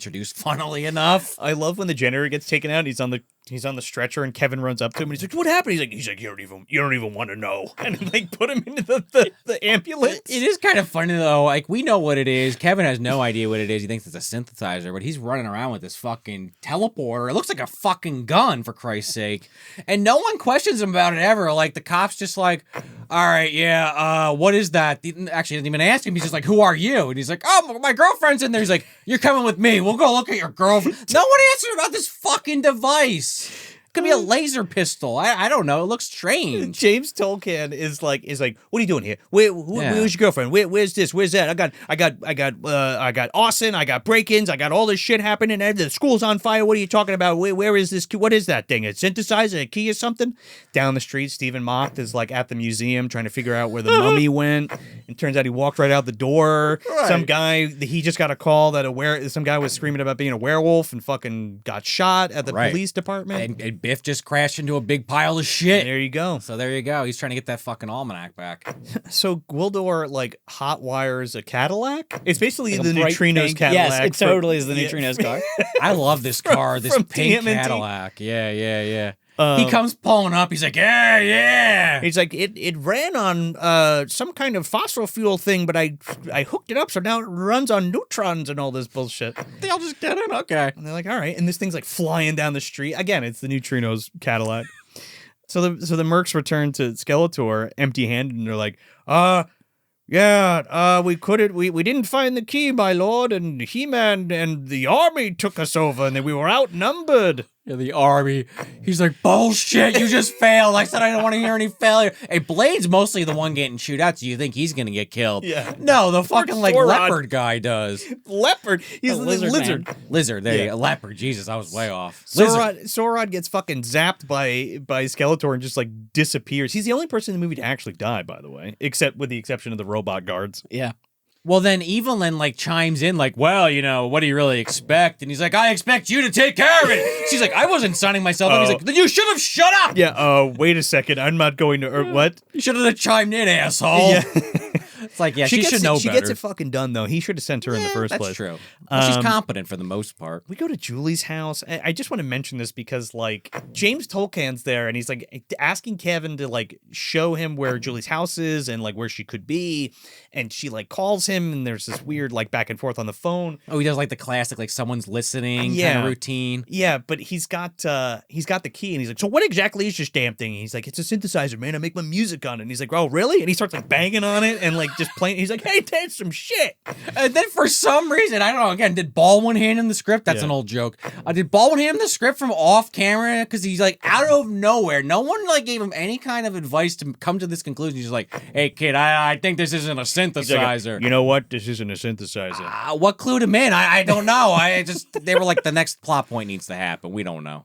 Also, just side note, Kevin, I don't remember the name of the actor. Yeah. This guy, weirdly enough, went on to do a lot of directing. The big thing I saw him recently had done, he directed most of Resident Alien, starring Alan Tudyk. No way. I don't know if he was also the showrunner, but the big trivia for him that jumped out for me. That was like the guy who acted in Cellar Dweller, who went to like become a huge producer or whatever. Yeah. Just the only trivia I had for him just popped in there. I had to mention it. So Evelyn gets to Earth, and she's got this like gun that like lets her like analyze the crime scene. It's like a Batman device. Yeah, and Cog's like, "This is exactly where it took place." She's like, "Oh yeah, okay, let me see." So she's like scanning over it, and it's just He-Man beating the shit out of everybody. It's just like a replay of it. Yeah. And she's like, "All I see is He-Man. He's sweating bullets. Where's the army?" And he's like, She's like, was it the native woman? Was she his backup, huh, Cog? You little fucking pussy. And he's like, oh shit. Oh, she tipped the scales, man. Outnumbered, outclassed is more like it. Get out of my face. She doesn't buy for a second. So they get a lock on the key again. Go figure. They keep locking onto this key because somebody's got to keep touching it. Well, she fucking even tells him over the phone when he doesn't want to actually answer. She's like, "Don't leave my house." Yeah. And then the cop's like, "I'm gonna take this thing down to Charlie to have him look at it." And like Kevin doesn't even. I know it's a cop. He doesn't really want to show his full hand. Yeah. But he's just like, up. And it's like, well, then she gets there and he's not fucking there with the teleporter anymore. Well, right, but like there's a whole scene where like Kevin's going to like put something in the microwave and he's like, "Oh, I'm just gonna heat up this food and then I'll tell you all about where I found that device." And it like jams the signal of Evelyn's like tracker because of the radiation in the microwave. I kind of love that. She's like, destroy it. So they blow up this fucking microwave and James almost takes his face off. That's what gets him to leave with it. You're right, because he's like, I got to find out more about this. But still, No why more, did you let him leave? more crapping around. What is this thing? It is funny to have the human technology interfere with the Eternia technology. It's great. It's that too because they're like, you can make musical sounds. How do you pull it out of the air? A synthesizer? Oh wow! Yeah, like they don't even really fully understand that kind of music. I love the egregious Burger King product placement here, where he's like throwing it all in the sink, and then for no reason. No, it's just like it's like close up on the Burger King shit. That was like the Diet Pepsi early in the movie when she was running away from him at the school. Yeah. It's like, okay, we got a Burger King shot. Great, thanks for the money, Burger King. Kanan had to pay those bills somehow. And then, Mattel's trying to recoup every fucking dime they can. Then Beastman blows through the door and like grabs Kevin, beats the shit out of him. Evelyn ends up putting like this collar on him for him to tell the truth. I was convinced it was a bomb. I know that's a bit of a stereotype these days, but it's like a truth device, like a Riddler bomb. Yeah. There's one of those stormtrooper guys. His whole job is to carry devices for Evelyn. Here you go. Yeah, like where's he pulling that out of otherwise? Where's the collar? Oh, here, your lord. Oh, thank God, I've been carrying this around for hours. My highness. So she's interrogating him. Doesn't really get much out of him. Karg finds like a newspaper clipping of like her parents dead in the plane crash, which is so odd. It's They're weird. like trashing the apartment, like emptying all the packed boxes. They're just ripping them open. It's clothes, and then he like finds a newspaper article and scans it. He reads English clearly, you know, like it's like, oh yeah, Evelyn, my lord, my liege. Look, I've something important. She's like, we'll use this later. Foreshadowing. Forgot to bring that up. Yeah, they all know English. They all have a babble fish in their ear. Whatever. They're the masters of the universe. They know every language. I wonder if they'll explain that in the new one. They'll just know it. Do they get a shot? The new one has an Eternian language, like like Arabesh, like in Star Wars, how they replace all those. Yeah. There is like its own alphabet. I don't know what they'll do about the talking part of it. Like we hear it in English, but there's technically speaking a different alphabet. Curious, yeah. So He-Man and the crew roll up to Julie's house, and they come in there like, "Where's the key? Where, Kevin? What's up? Where is everything?" And he's still got the collar on. He's like, "I don't know. Some lady took it. Whatever." And he's like, "Must be Evelyn. That was definitely Evelyn again." There's no other woman in his army, so Gwildor's like, "Look, human clothes. We're in." He looks like a pimp. He looks like Kramer in that one episode. He looks like fucking E.T. I'm incognito. Yeah, E.T. That's true. And he's like, "What the hell was that?" And he's like, "See, it works." Drew Barrymore dressed him up in the closet. He looks like fucking E.T. Oh my God, yeah. Pimp, that's what I thought, because he's got that cane he always walks around with, that magic cane that he never uses. I guess that was literally just a walking stick. I thought he was going to shoot a laser out of it or something. So like then this is like a big set piece too, because now we're back at Charlie's. Yep. Everybody kind of converges on Charlie's, and everybody gets there, and they're like, "We got the key. We got to get out of here." And they're trying to explain to James Tolkien that like this shit is real. These guys are aliens or like from another universe, and they got to get home, and like that key is the only way they can get there, and if you don't give it back to them, we're going to be invaded by this other fucking force of like deadly monsters. I do have to wonder what executive signed off the part in the script that said, we're going to have the final confrontation in a music store. We're just going to destroy a bunch of guitars and speakers and shit. Look, this is the way it has to work, because now Gwildor needs to, while this whole big battle is going on, Gwildor has to like recalibrate the key, and it's literally based on music notes. Right. And then he's like, "Oh, Kevin, come here, check this out. Look, do you know what this sounds like? Do you know these keys? The universe is music." Well, because the whole time the movie's been telling us this guy's into synth and he plays keyboard and he likes music, but this guy fucking Billy Barty missed the message until the last fucking 10 minutes. Wait, you're a sounder maker? He's like, are you a master? A music master, yeah. He's like, and actually he does remember the tune, because Billy Barty says like the combination of numbers, again, like you said earlier, he doesn't really know it. Or not letters, but the sounds. The sounds. The tune, the actual tune, because it's like you literally have to tune. It's almost like a radio. You Tuning, have to like tune it to this frequency and these notes to get it to work and transport you to the place you want. And Kevin, because he's a whiz with music, he's like, oh, if I hear something a couple times, I can pretty much replicate it. And he starts whistling it. And they're like, that's it. Yeah. I love the siege of the music store because these crack troopers like blow through the glass and Man at Arms just blows the shit out of them. And then like Beastman comes in and like everybody's just fighting. It's just a really cool scene. And then like James Tolkien and Kevin are like struggling in the back because pistol. Because he like doesn't believe them or whatever. And all the while, Evelyn has now transformed into Julie's mom. And like Julie like sees her out the window down this alley and she's like, oh my God, my mom's alive. And she like runs to her and she's like, Mom, she's like, I'm fine. You don't I was on the plane and it was a secret mission that me and your father were on. So we had to tell everybody we were dead. And it has to pertain to that magical key device. Can you do us a solid and go grab it? Remember Spider-Man? We were going to make that movie. Well, in one of the versions of Spider-Man, his parents were secretly scientists that faked their deaths. That's basically what we're doing. We need that thing you only found out about like 6 or 7 hours ago. It's crucial to our research. By the way, I'm alive. The idea that Julie, I mean, I get it. Yeah, it's sure. her mom, you know, all that kind of stuff. But she's Classic just trope. so like, yeah, sure, whatever you want, I'll do it. Not like questioning it whatsoever. Not like Courtney Cox's first movie. Where's Dad? Yeah. How did you get here? How did you know where I was? Why are you in this dark alley? I don't know. So Gwildor ends up getting the gun, and he's like, "Would you all shut up? I'm trying to work here." I mean, he even like, acting fires like it. babies. And Courtney Cox takes the key and gives it to Evelyn, and she transforms into Evelyn. And she's like, "How could you do this to me?" She's screaming like full like, oh my God. Like she's in Like, pain. It's not just yeah. emotional. It's like physical pain. Like, what did you expect? You know? And then they're like, okay, we have no way to get home. They don't even like really try to chase them. Like, well, they're going to go through a portal. Like, why don't you go through the same fucking one? They're like, well, nope, we're just screwed. So the whole thing here is like the group is on a rooftop, and now Skeletor has come. Evelyn has the key. Skeletor has come, but he cannot return to Eternia without He-Man as his slave. With his floating fan bed or whatever the fuck he's because if on. he kills He-Man, he's only going to make him a martyr for the people of Eternia to turn on him. So he needs full submission of He-Man to like break the spirit of all the Eternians to rule them, right? So how does he do that? Well, he holds everybody hostage and he's like, I'm going to kill your friends unless you bow to me or whatever. But not before we have this crazy fucking like chase sequence. You know what it reminds me of?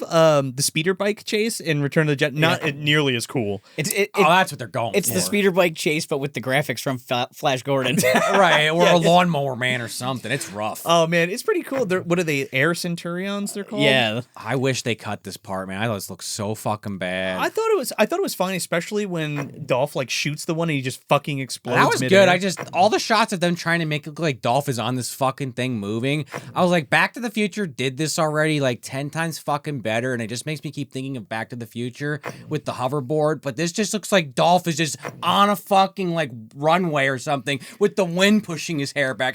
They could never get the shot to be believable enough for me. And then when they show the full body shot, it's like out of Tron or something, and one of the bad Tron effects. I kind of love it. I love when he's just like standing. He's like static, and it's like moving. It's great. Oh no! They had him like on a platform off the side of a truck. Yeah, And he goes, "There's nothing to hold on to." and you see him like bent over, like shit, I'm gonna fall. I can see why he didn't want to come back for part 2 then. In his underwear, freezing his ass off, right? But yeah, they kidnap him. They're like, yeah, you're going to be my slave. Like, you can't do anything. We'll kill your friends. He's like, okay, I will come with you. Yeah. Just don't hurt them. Don't hurt them. And Skeletor actually is like, okay, I won't actually. I'm like, what do you mean? What do you want us to do with them? He's like, no, just leave them alone. He's like, if they die, then I got no power over He-Man, and he's just going to fuck me over. So let's just go back to Eternia. Convinced they'd throw him at least in jail and keep an eye on them, but no. While this is all happening, though, you know, you got Koopa down in Brooklyn. He's coming over from the other dimension with the Goombas. Monkey, right. Yeah, somewhere in China, Shao Kahn's cheating at Mortal Kombat and trying to merge the realms. It's all happening at the same time. In fact, he's not even aware that Shao Kahn himself is going to merge with Skeletor at the end of this film. That's what happens. Or he He borrowed fucked his up, costume right? or something. I don't know what the fuck happened. So they all go back to Eternia. Skeletor is ready to take all of this power. He like grabs the staff from this little pig guy, Oh, I read Apparently- about this. Yeah, you want to drop this nug? So Pig Boy was a kid that won a contest to be in the movie.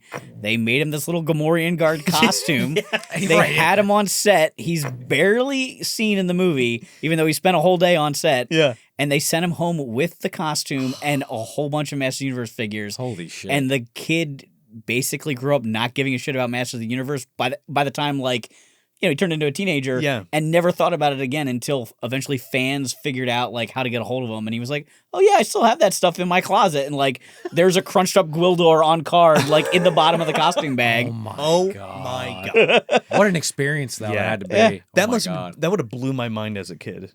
To go to like a movie set, and, like meet Dolph Lundgren and like be in a Masters of the Universe movie. It's crazy. And that whole scene's kind of crazy from beginning to end. Because first the kid gets him the staff, then they bring out Dolph and he's getting whipped by like this fucking ethereal whip that the Blade has. laser whip. Blade has the laser whip, and you see like Evelyn off to the side, like actually, She's kind of into it. Yeah.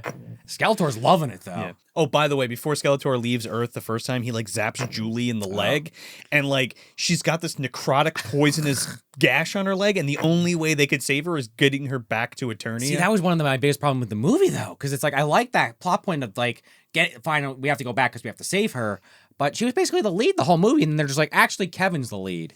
In the last like 20 minutes, I was like, I guess he kind of was throughout, but they focused so much on Julie. He's the key.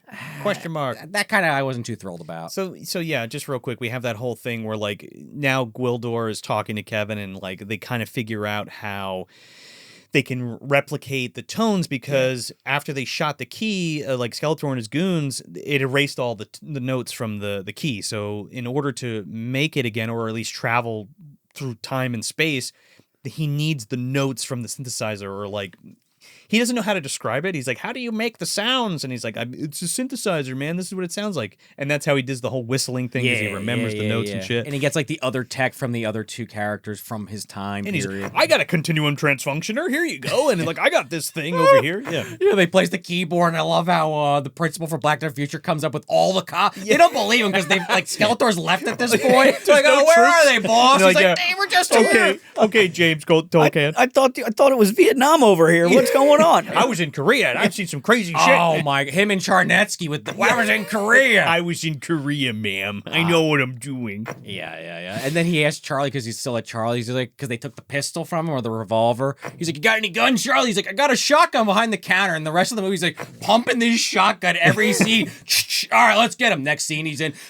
All right, let's go. It's like, how many times are you gonna fucking pump that thing? So something we haven't really brought up and that I kind of want to note is like there's all these little nuggets of really nice things in this movie. Like Kevin's like, oh, everybody's a musician. Everybody's a shitty, crummy keyboardist that goes to a high school band and like plays in a high school band and stuff. And he's like, and Billy Barty's like, there might be a million keyboard players, but there's only one of you, Kevin. Only one of everybody. That's a good message. Kind of nice, and it gives him that motivation too, because he is right. Like you'd be thinking that on some level if that was you were in that situation. Like, why me? And he gives him enough of that. Yeah. I have the power. Yeah, literally, keyboards. Though. Yeah. And then he's playing, and that's when all the cops come in, and they almost fuck it up because you can't really stop when you're in the middle of it. Well, we're gonna get that in 1 second, because I want to mention that, like, so back at Grayskull, Skeletor is now absorbing all the power of the universe. He's got the power. He's got the power. The big eye opens up, and he gets hit with like the Freddy Dream Demons, like go into him, and he starts glowing. That's when he gets Shao Kahn's outfit, and he turns into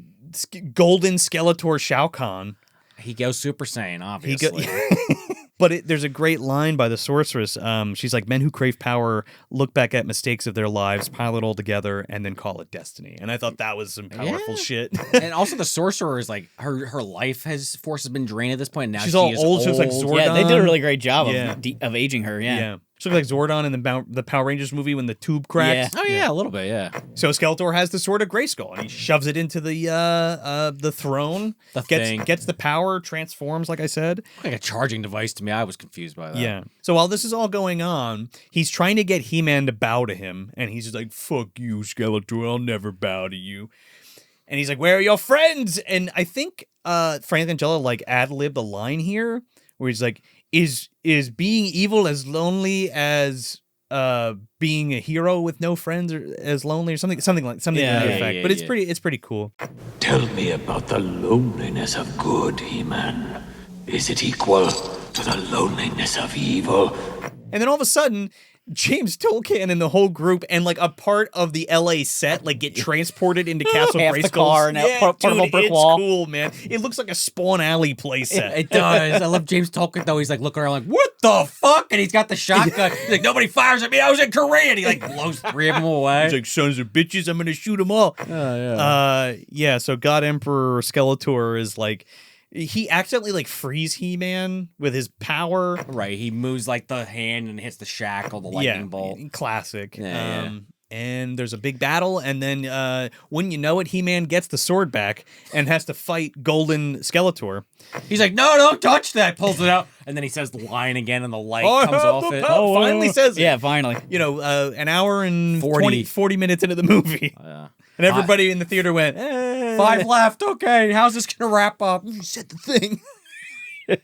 So they fight, and it's pretty cool. Like I said before, you know, you said the budget was running out. Yeah. And like it kind of feels like that for this fight because Again, they shot it 2 months after everything else was wrapped dude, up. it's choreographed, but like it's also not super dynamic. They like came in and were gonna shut down the production. They told him like, you're done, you're out of money. And he's like, we have to get the shot of them crossing the sword and the staff.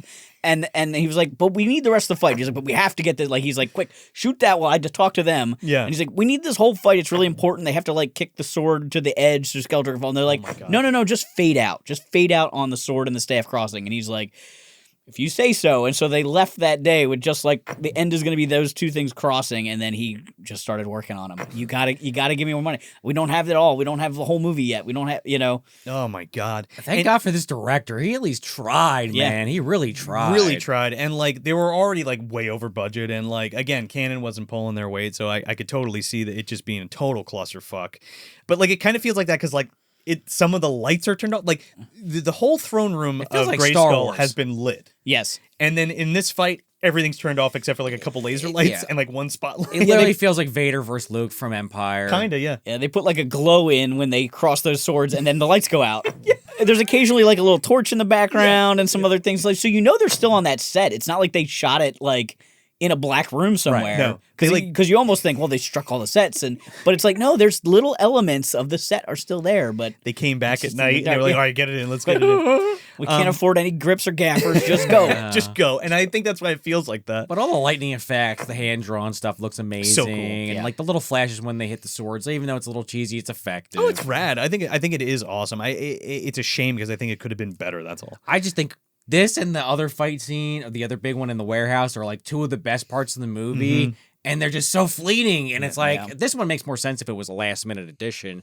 But the warehouse one, I'm a little bit more bummed. Like, I wanted more with that. So He-Man cuts Skeletor's staff in half, and then he becomes regular Skeletor, and he's like, you lost, Skeletor, it's over. And he's like, I don't think so. And he pulls out his sword, and then they have like a little bit more of a fight. And this is where Skeletor gets like thrown into like the pit of Grayskull. Right, when he goes full Emperor. When he falls, and it's like, all right, how many fucking Star Wars things are you guys gonna rip off for Christ's sake? It's like the 10th thing now. I mean, it's fine with me. I don't mind it. But I guess, like, again, for budgetary and time constraints, like, what are we gonna do? It's also one of those classic, we can't kill the bad guy, but we have to like make it look like he dies? Yeah, the mandate, so he has to have like the accidental death. Like it's always the accidental death. We can't stab him, and we can't have like He-Man actually kill him. Right. You know? Or like he'll just slip over the edge. Right. Too bad he couldn't cut his fucking head off. He's a skeleton, man. And come back. Right? Yeah, I'm just saying, is that a possible thing in the show even? Like, does his head detach? I don't know. Idea, does it? No, I've never seen his head. It glows in the dark. I'm in some applying of the like One Piece logic. Brooke from One Piece, his head gets chopped off sometimes. He always reattaches it.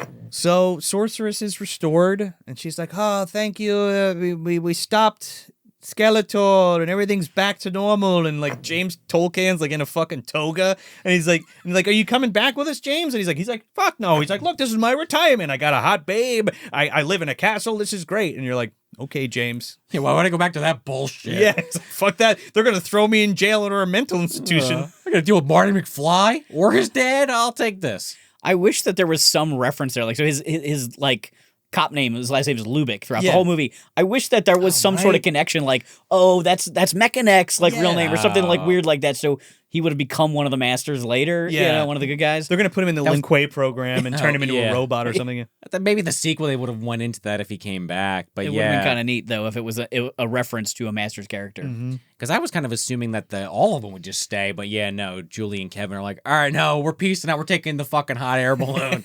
Sorceress gives her like a stone, and they're like, "You can always see Eternia in the stone." And it's like, is that like a communicative Charlie with device? the fucking snow globe from the Santa Claus. I kept thinking or of. it's like the bounty hunters and critters with the little device that they can press yeah. and like call for help or something. But it looks like Orion's belt from Men in Black. Yeah, yeah, and like yeah. Eternia's in the thing, and like if you look into it, you could see He-Man and like raising the sword. That's and what stuff, made you me shake it think up. of Santa Claus. Oh yeah, because he could literally see the fucking Yes. sled in there. They have this whole heart-to-heart thing, and they're like, "Oh, we don't say goodbye here. We say good journey." And it's like, "Okay, great. Oh, that's so sweet. We love you. We'll never forget you, He-Man and the Masters of the Universe, TM. We love you." And Man-Arms has a cool thing here. He's like, live for. We have an old saying in Eternia, live the journey for everything. For every destination is but a doorway to another. Well, see you later. And Gwildor's like, I can take you to the past, the future, wherever you want, whatever you want to do. Because And, like, apparently he had that power. It's not just space; it's space and it's time. space and time continuum. Yeah, he has yeah. access to it, and he just needs to play the right note. He's like, I could send you back a little earlier because of your parents. She's like, no, I don't want to fuck with the time-space continuum. It's okay. He says, I can send you any point in time, and Courtney Cox goes, no, I'm good. And then right before she gets sucked out, Right. she's like, oh, but wait, before my parents died. And then she gets like sucked back. yeah. This is the biggest problem I have with this movie, is she gets back to her house. She wakes up in her bed. She runs downstairs, and like nothing's in boxes or anything, right? And her mom and dad are still alive.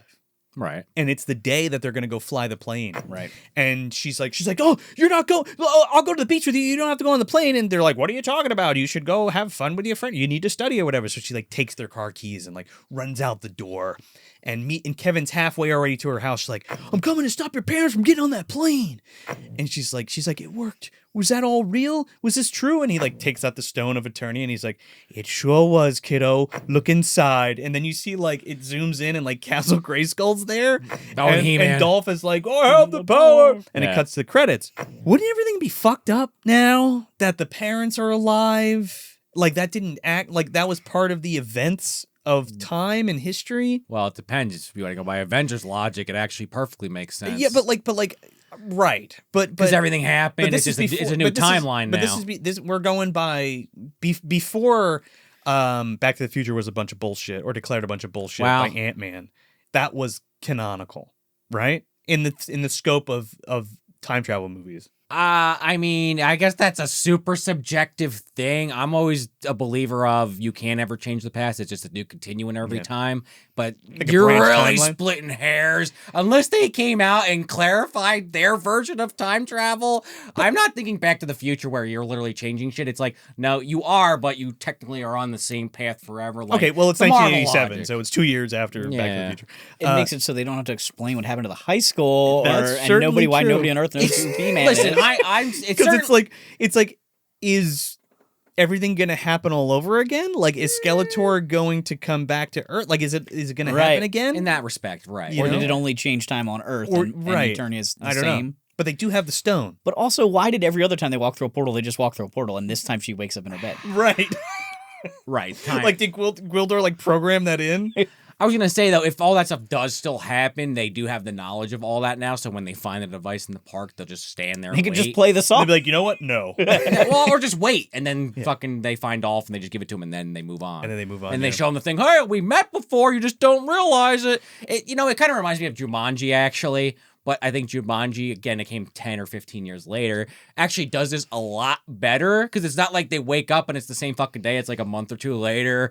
And then like Robin Williams and I forget her name, Sarah Little, are like, no, go on that car trip. They don't say you're going to die. But like that's another thing I thought of. But I feel like the execution in that movie's a little better. Whereas this, it is literally like, she wakes up, they're alive. Don't go. Slightly different. Yeah. At the very least, it is a precursor to Final Destination. This is how Final Destination starts.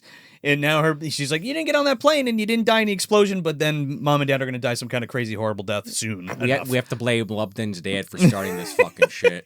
So yeah, then you get the credits and then the post credit scene, which you didn't see, but Frank Langella pops out of this bathtub full of dry ice, and he's like, "I'll be back, but not really." Oh, man, if I knew it was so famous, I definitely would have watched it. I can't believe I missed that. It's been a meme for years. So yeah, dude, that's Masters of the Universe. Where are we putting this? Oh, you want me to go first? Fuck. Everyone's looking at me. Dumpster. Looking at you, kid. This is Dumpster. Really? I didn't like this movie.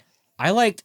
this movie's frustrating for me. Okay. Because I like a lot of parts of it. Yeah. But as a whole, it just never gets there, and that's what actually pisses me off about it. Okay.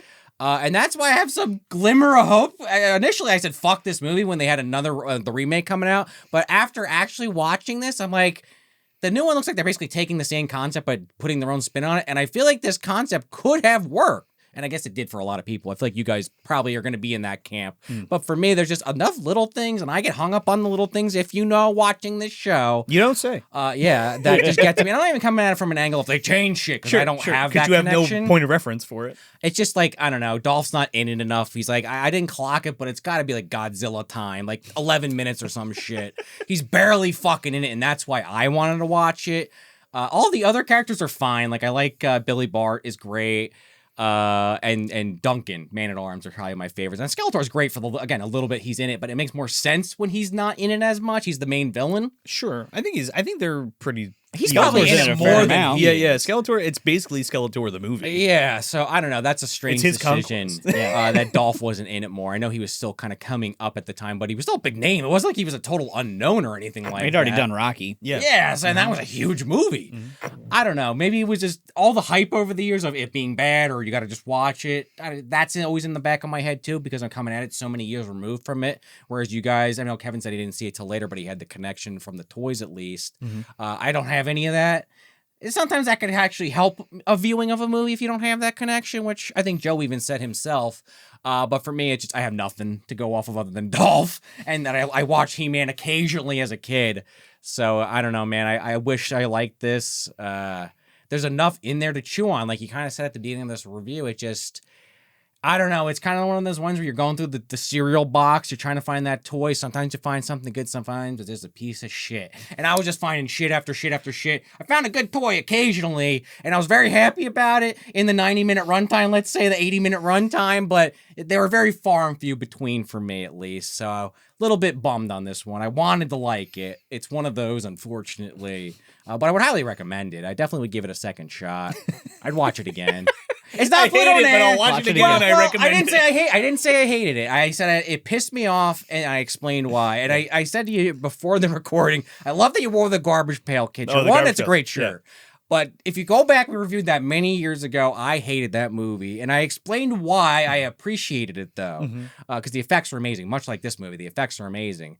It just doesn't click for me. Sure. Doesn't work. Just something about it. I get why people are into it. Just not me. Sure. Garbage Pail Kids, I think, for very different reasons. But yeah, it's not like Pluto Nash is not what I'm saying. No. It's more in line with like maybe Howard the Duck's a more fair comparison. To Masters Another film I wasn't crazy about, but I could see the light at the end of the tunnel that I'm like, this is not the worst ever. It's not even close. Same for this. Yeah. What about you, Kev? I think if I had seen it as a kid, I would have been disappointed that it wasn't the story of the cartoon. Like having a lot of the big characters missing and the transformation waiting till the very, very end. I mean, that is literally the part of the cartoon show that gets a kid's attention the most. Like they did studies on kids with all those cartoons. Kids never blink like during the transformation on He-Man or Power Rangers, and like that's the thing. Really? That's kids why are Sailor like Moon into shows it. it every episode, every magic. Where's 5 of them in a row? Well, they did it for Power Rangers as well. Kids love that. They eat it up. So I think that would have hurt it for me as a kid. I still think I probably would have enjoyed overall.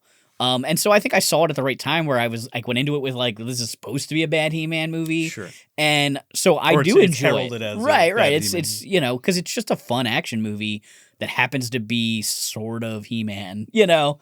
I think the He-Man adjacent. Yeah, I think the Skeletor portrayal is better than the He-Man portrayal because he looks more like him. Like it looks more if like we took the cartoon and we're gonna make a live action version of it. Oh yeah. Whereas Dolph is a little bit more like he's a big muscle-bound guy, but like the costume doesn't really look like He-Man. They added a cape, they changed the harness to have a different logo, and it's not really.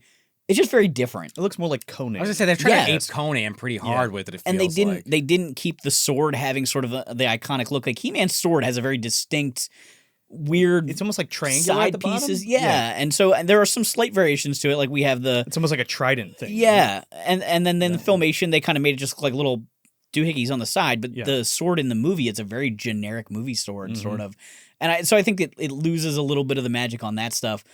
But it is a ton of fun. Like the costume, the creature costumes and all the special effects and just the bouncing back and forth between, A story, B story kind of stuff. It's pretty good. So I enjoy it. Yeah, man, I'm going to put it on the shelf for all the reasons you said as well, Again, I don't have any nostalgia for He-Man, the cartoon or the toys or anything like that. But this movie is pretty great. It has a cocktail of all the things that I really love. It's just a big spectacle. Yeah. Right? It's just a spectacle movie. Like you got the crazy costumes, you got the crazy makeup. The acting is better than it has any right to be, in my opinion. I think Frank Langella, I mean, it's nothing new that you haven't heard before, but like he is incredible as Skeletor. It's like a damn shame that he didn't come back for the new one. Yeah. I mean, we see how Leto shakes out, but like, I mean, he's just so damn good. Just the thought of him playing anything is just fucking nails on a chalkboard. I just can't stand this guy. I'm sorry. That's why they don't mention him in the advertising. But it's got all those kind of hallmarks of things like Return of the Jedi or Back to the Future or any type of movie adjacent like that, like Explorers or things like that, in that vein, where you have like all of these really charming like optical effects, and it might not be the best compositing, but it was the best for the time, and I think it looks really good considering all the bullshit that went on behind the scenes. It looks great. Like everything was executed pretty damn good. The production design in this movie fucking rules, and again, like I love the creature design and stuff. And as far as like the human story goes, it's fine. It makes sense to me. It never feels like shoehorned. Like it feels like it could like kind of happen. Like it feels like, okay, how are we going to combine these two things together in a real way? And it's like, okay, I could buy that. There's a couple coincidences, but every movie has them, so. Yeah. You get a little bit of that back and forth, like, activate the thing. Where's the key? Here's the key. Where are we going? Here we going. With the let's go here, then here, then here. But, that's kind of, it's like fetch questy. Kind of, but I think that's all right. I mean, as far as adapting Masters of the Universe into a live action film that it's cohesive, I think makes sense for the budget that they had and like the constraints that they had on for what it was. So while it's not a masterpiece, I think it's just a really good time. Like this is a really fun film to watch with a group of people. And I had a blast watching it today. It was really great. It was really great.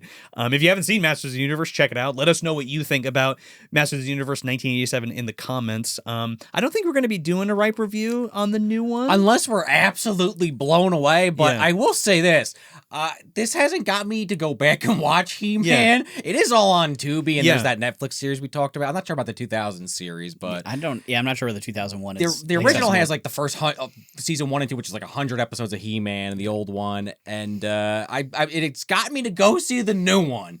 I may hate that one, I may love it, I may be in the middle, but it's got me interested. I wasn't interested at all. I was actively shitting on the idea of it before we covered this, so. And not even being a He-Man fan. Yeah, no, seriously though, just because I said it earlier, but remakes and some of the CGI look dodgy in that trailer, but I'm going to go see it now. Fuck it. I'm interested. I'll check it out. And you know what? You should go over to Hack the Movies and go bust Tony's chops and tell him to have Kevin on for the remake.